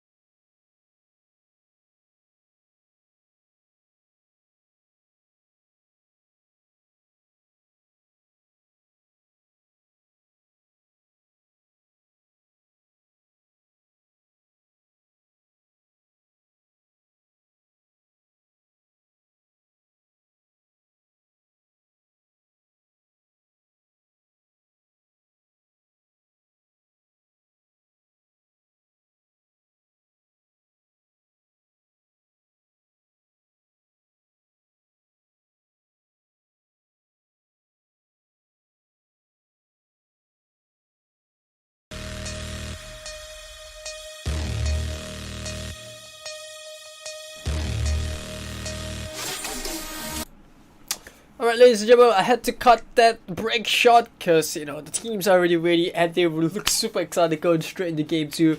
Obviously, Archangel did manage to win game 1. If you missed out the match, don't worry, you can always head on down to our VODs on Facebook as well as YouTube. And you can even watch that on Twitch when it's up for as long as it is. But with that being said, let's just jump straight into draft. I think the teams are already ready. So let's go straight into game 2. So there we have it, two teams going head to one another, and we're going to see BREN Esports VICTRESS take the rather the blue side this time round. They ban out the Kaja as well as the carry, and they pick up the tabus for themselves, similar to what Archangels did in game 1, except that the only difference is that the carry is getting banned out on their part. Archangels, they banned out the Bruno as well as Chow, and for some reason they always like to show that Mia. We all know they're not gonna pick the Mia. I know they're not gonna pick the Mia. They know that, but you know, just having a little bit of fun with the draft. I think they will pick up the Esmeralda. It worked really well for them in game 1, and you know, for the most part, I don't think BREN Esports did anything in the draft to stop that Esmeralda. I don't think they have anyone that can really counter against the skills of Esmeralda. Vela is like the only hero which I feel has a lot of effectiveness again. I keep talking about the Vela because he's just such a strong hero to stop all these heroes from diving because of the Searing Torrent and the fact that he has so much burst damage. Even before Esmeralda can build up anything against them, like, he can just burst them down. But they go for the Kurfa and the Granger, which is fine. I think for Archangel's portion, they should go for... Ooh, I don't think they'll go for Leomod. It would be an interesting pick. But I think they will revert to their normal draft. Interesting to go for the Grog. I haven't seen them play Grog yet, so I would have expected them for Grog. I would have expected them to go for something like a Hylos, something that they are very comfortable with. But it looks like they settled their mind on Grog. It's pretty okay. I mean, logical choice would be to take out either a fighter or a mage, and in this case, like, Xbox is fine. And for BREN Esports, I think the vital thing for them will be ban out an MM. No, carries, Kimmy's okay. And so that kind of leaves Carry, or rather, that kind of leaves Bruno wide open, although Bruno has been banned out. Oh, okay. I mean, if you look at the MMs that's available left, it's not really a lot. You can't really say what they'll pick. They pick up the Uranus first, which is fine. There's actually Roger that's open. You know, there's also 1-1 if they really want to go for. Claude open as well. But I'm not sure how Claude will kind of fare into this lineup, because there is the risk of running into a Kufra, and we have seen what happens when, you know, when you play as a Claude, you're not able to burst down the heroes fast enough, and that becomes quite a bit of an issue, especially for the side of Archangels. But we'll see how that one goes. I think Claude is the next most possible situation, the next most logical lineup for them. Ooh, BREN Esports, they run with this Martis pick. I've got mixed feelings about that. I'm okay with the Selena pick, but the Martis though, I mean, it does fulfill that vital slot. I spoke about how I felt like Camilla wasn't an effective side laner, and it did show in game 1, and Archangel, man, oh boy, they exploited the heck out of that. They constantly ganked the bot lane. Whenever Camilla was showing lane, they were desperately trying to get a kill from it, and for the most part they succeeded in doing so. So I guess in some ways Martis is a decent pick. You know, it does stop, it does provide a lot more sustainability in lane. You know, he's not as easy to gank, and you know, he's definitely got more damage as compared to like a Camilla in lane. And you also have that little bit of the stun with the Decimate. So I think this is where the Martius, it's kind of like a Pandora's box, or rather it's kind of like a ace up the sleeves for BREN Esports, because we've never seen them play it. Welcome to Mobile Legends. 5 seconds till the enemy reaches the battlefield. Smash them. So yeah, I mean, it is a first for me. It's a first for everyone at home that's watching this to see the Martis getting picked up. And yeah, I'm just glad to see how she's gonna be performing on this. I know that Kiana Rips is a pretty decent offlaner. It was hard for her in game 1 because, you know, like I said, pick up a Camilla is just yeah, it just doesn't work really well. So I want to see how she's gonna use this Martis.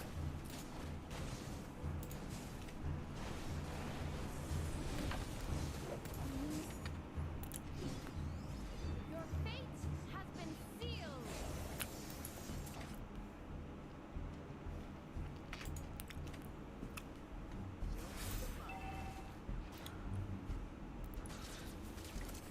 It's like Archangels are gonna try to get the Claude to farm as quickly as possible.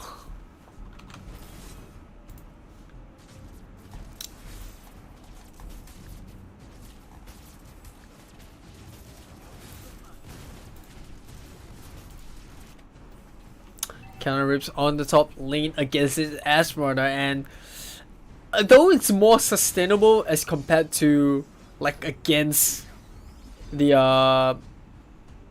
as compared, you know, in some ways as compared to like the Camilla, it's still not really effective matchup against the Esmeralda. Muta jumping on the back line, they might be able to get the first blood. Ejector thrown out of range, and they're gonna delay the blue buff tick, but you know, they're not gonna be able to steal it away. Uranus bot lane trying to cut this wave to increase the efficiency of pushing down the tier 1 in the bottom lane.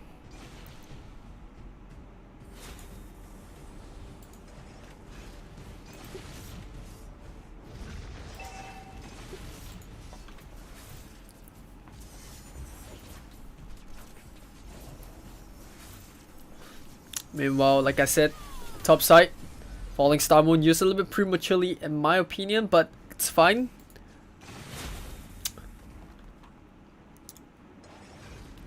BREN Esports VICTRESS definitely coping a lot better in game 2, and that's due to the fact that Archangels are taking things a little bit slowly. They're not really rushing the ganks, you know, they know that this Claude needs a bit of farm, and you know, she's not as ganky as compared to like Akimi, where you know, at the early part of the game they can really go ham because of the physical damage that she has early game, you know, and you know, chemical refinement and all that.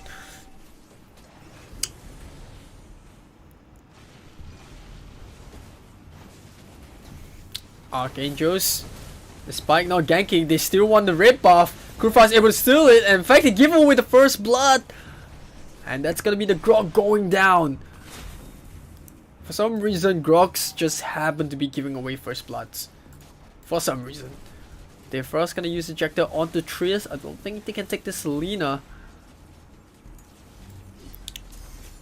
Like I said, due to the slow nature that Claude has, and like before he hits that Demon Hunter Sword,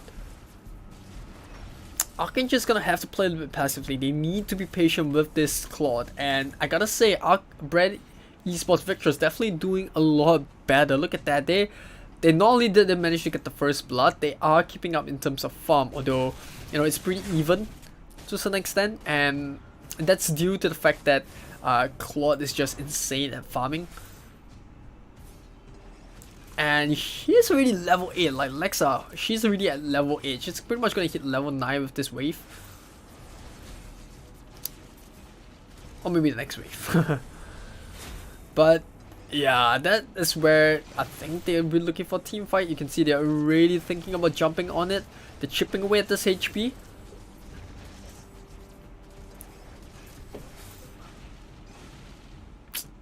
So they're just gonna back off, try to get this creep. It's gonna allow her to get the level 9. And now they go on to the Tamus. Blazing Duet should be enough damage. Ejector as well as the smart missiles. They're gonna blow that Tamus up, and they're gonna get this tier 1 and the bottom lane. And this is where Archangels know they are ready to fight top side as well against the Martis, Ashura, Aura. Not enough to keep the Martis alive. And Kiana Rips gonna be in for a bad time, especially after this Claude manages to farm the Demon Hunter Sword. That is where we're gonna see Lexa gonna be a lot more aggressive. In fact, they're really starting to invade the jungle of BREN Esports VICTRESS. And can at least try to stop this here. Nope, red buff gonna be stolen away by the Grok. Not the target that they intended for. They definitely did want it to get on the clock, but it is still a steal away. And more importantly, they do not allow Colleen to get that red buff, so it's gonna be one red buffless Granger. I just made that word up. IQ 900 play. Defrost going in with Unstoppable Force, and I think they should be able to get this one. Falling Star Moon, they focus on the Martis instead. Fight breaking up into two pieces. Lexa being able to secure the turtle right there. And now we got fight on all three fronts. Selena still getting chased by Defrost, and this is pretty much a dead Selena. I don't think she can run out there. She's just trying to buy time for the rest of the team to actually rotate around. Enchanted Talisman picked up by Bergriad as well. I really haven't seen much from this Uranus because partially because like she's just rotating around, you know, trying to push down the bottom lane, and you know it's against the Tamu, so it's always boring because you know, neither of them is just gonna give in until we see the rest of their teammates come to their support. But for now, Bergrid pushing in the bot wave, while Dr. Chopper gonna be doing the same. Must be a One Piece fan, but now Defrost, ooh, taking a lot of damage coming out from the Selena. Abyssal Traps doing their part.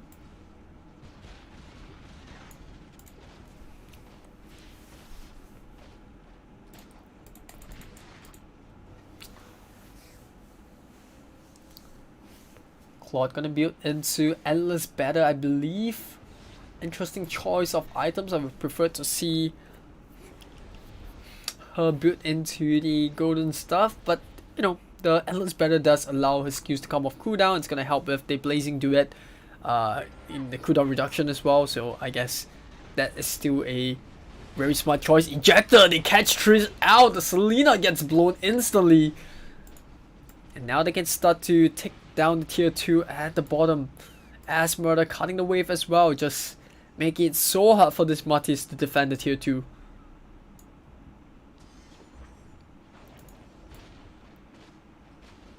They stun muted up, Ejector just for good measure. The wall fails to stop Gasai from proceeding onto the tier 2, but the damage from Claude a little bit too much. And instantly making the way to the turtle. Look at how efficient Lexa is as a farmer. Like, she constantly is looking for the next objective to take. Takes the tier 2, immediately goes to the turtle because it's up. Skips every single thing, and you know, just allows the team to get all this passive goal out of the turtle, all these major objectives on the map getting taken away by Archangels. Now BREN ESPORTS, VICTRESS doing their best to slow down the progress coming up from Archangels. Like I said, they've done a decent job, but now with the Claude, oh, good job there with the flicker. But that's gonna be 120 seconds without flicker, so next time this Asmunda jumps into Falling Star Moon, she's gonna be caught out of position. And obviously what we saw, you know, even with the Ashura Aura and the Decimate combo, I don't think it's enough to sustain against the Asmar. Look at how quickly they're just hunting against Triss. Triss having a nightmare of a game.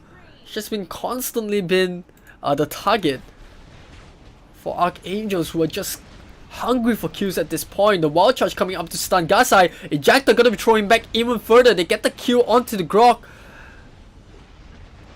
And they're trying to buy a little bit of time before the Claude comes in. Birgit getting thrown inside. Not sure if that's exactly a throw move. Defrost having a little bit of fun with her teammates. But here comes Lexa, who hasn't yet used her Blazing Duet, waiting for the next fight to occur. Lexa gonna be taking down the tier 2 in the middle after stealing away the red buff.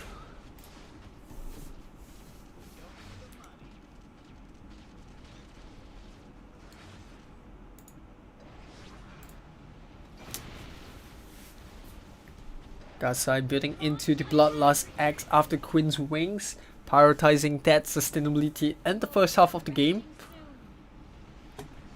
And while that has worked, she needs the damage now. She needs a desperately Falling Star Moon, and there's nothing they can do against Dr. Chopper. She's just going to town, look at that. But they do manage to get out Defrost with the help of the Molten Scythes as well as the rest for the rest for the I can't believe I said that, but Triss now following up onto Birgit. But great, we'll walk away alive and probably should be able to sustain, but Lord taken out instantly by Lexa. That's gonna be the golden stuff as well. A Tina shoe coming up from Kau, I think that's how you pronounce it. Kuawa? Kuawa. There's like so many ways you can pronounce it, like Kuawa.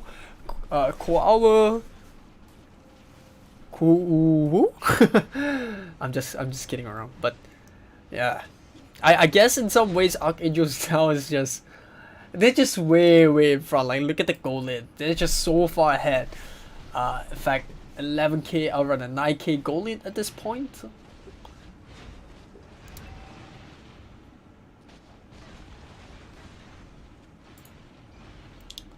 And now they're stalking the base of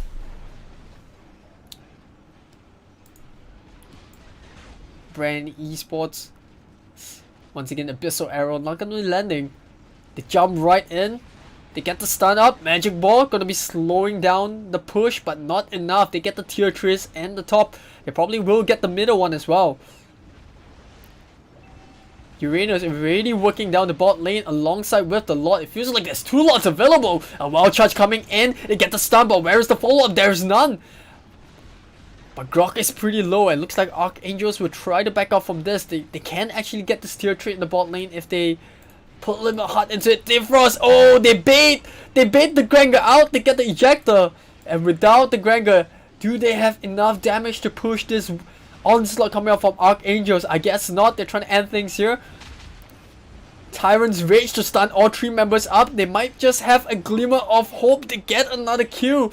Oh, and it's just a slaughter in the base of BREN Esports. Another hit, and the DPS coming up a little bit too much. They get the Maniac.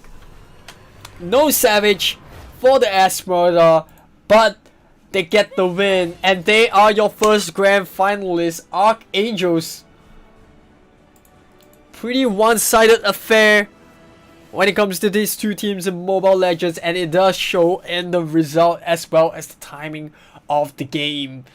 And what can I say, Archangels looking unstoppable as they hit into the grand finals. Nothing that I think that BREN Esports VICTRESS could have done. For the most part, they did well in the first half, but that's due to the fact that you know, Colin, rather not Colin, but Alexa was just farming up on this Claude, and you can see that the moment she's got like a majority of items up, the moment she's got the Demon Hunter Sword, she's immediately looking for gang. She builds into the Endless Battle, and she's looking for the Lord. She's like constantly getting objectives off the map. Like that's just how efficient Archangels are as a team, and every single point in time they're trying to get that objective, they're trying to steal a buff away, they're trying to get a kill on the Selena, they're trying to abuse the fact that, you know, they have what BREN Esports VICTRESS don't have, and that is the ability to bully the opponents. When you look at the lane matchup, you compare Uranus to Tamus. You know, Tamus is definitely not going to be able to outlast Uranus without his ultimate, and that's until he gets to level 4, and then Gaza is just going to be struggling by keeping the distance within the Uranus. And then on the other side of the lane, you have, you know, a really tough matchup as well for BREN Esports VICTRESS, in that, you know, it's an ass murder against a Martis, and the Martis just can't do anything much. Gannon Rips was just barely hanging on to their life. She did manage to fend off a couple of the pushes coming out from Archangels, but the moment the clock comes to the top, there's nothing she can do. She's got to give up the towers, so not really high volume of kills in this game as compared to the rest of the competitions or rest of the games that we've seen, but it is a very clinical win from Archangels, you know, so take nothing away from them. They have done a fantastic job here, and also commemorations to BREN Esports VICTRESS. They looked unstoppable coming into the semifinals, and unfortunately they just met someone who was what would I say, just outdrafted them in both game 1 and game 2. That being said, congratulations to Archangels. They are your first grand finalists. We'll also have to wait on the results coming in from the other semifinals. And if I'm gonna show the brackets over here, I think I'm gonna show the brackets. So that is pretty much the brackets. So next play, Predator Tempest is going to be playing Finesse Empress, and whoever wins that match is going to go against Archangels in the grand finals, which is going to be a best of 5, and that's going to be played tomorrow. I believe it's going to be at the same time, 8 o'clock. That's plus 8 GMT, depending on where you are in the world who's watching it. And also, shout out to all the Philippine watchers out there. You know, I know you Filipinos are like super crazy over Mobile Legends, so shout out to you guys. And obviously, what can I say, you know, it's been fun casting this past 2 days, and I'm obviously looking forward to the grand finals. I think it's gonna be pretty sick. So yeah, shout out to everyone at home who have watched. Remember to share the stream tomorrow, and do look out for the grand finals. I'm excited to find out who makes it in. Once again, a big shout out to our partners, especially Dreamcore, super solid, as well as Yahoo. Without them, this wouldn't have been possible. A big shout out to you guys for watching at home. A big shout out to all the admins, as well as all the players so far. But remember, tomorrow, mark your calendars. Well, it's just tomorrow, so set your alarms, because I'm going to be casting the grand finals in a best of 5 series as well. My name is Aries. I had fun casting this semi-finals. I hope you guys had fun listening to me as well, and I will see you tomorrow.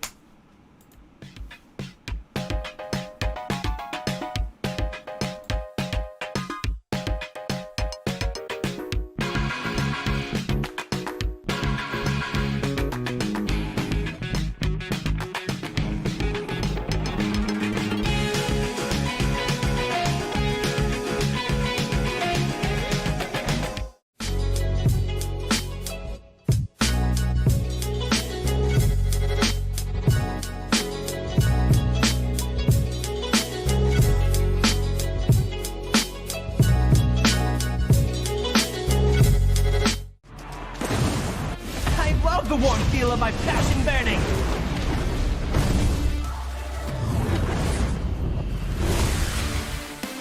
Woohoo! You feel that? Hey, very nice kick. I'm on top of the world.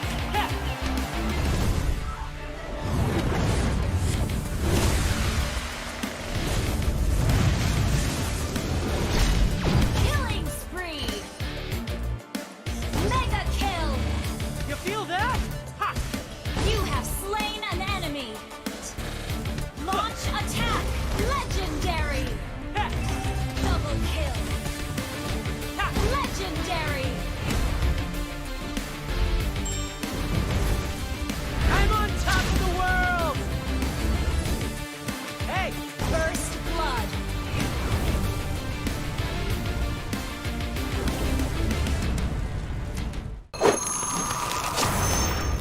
Download for free Mobile Legends Bang Bang.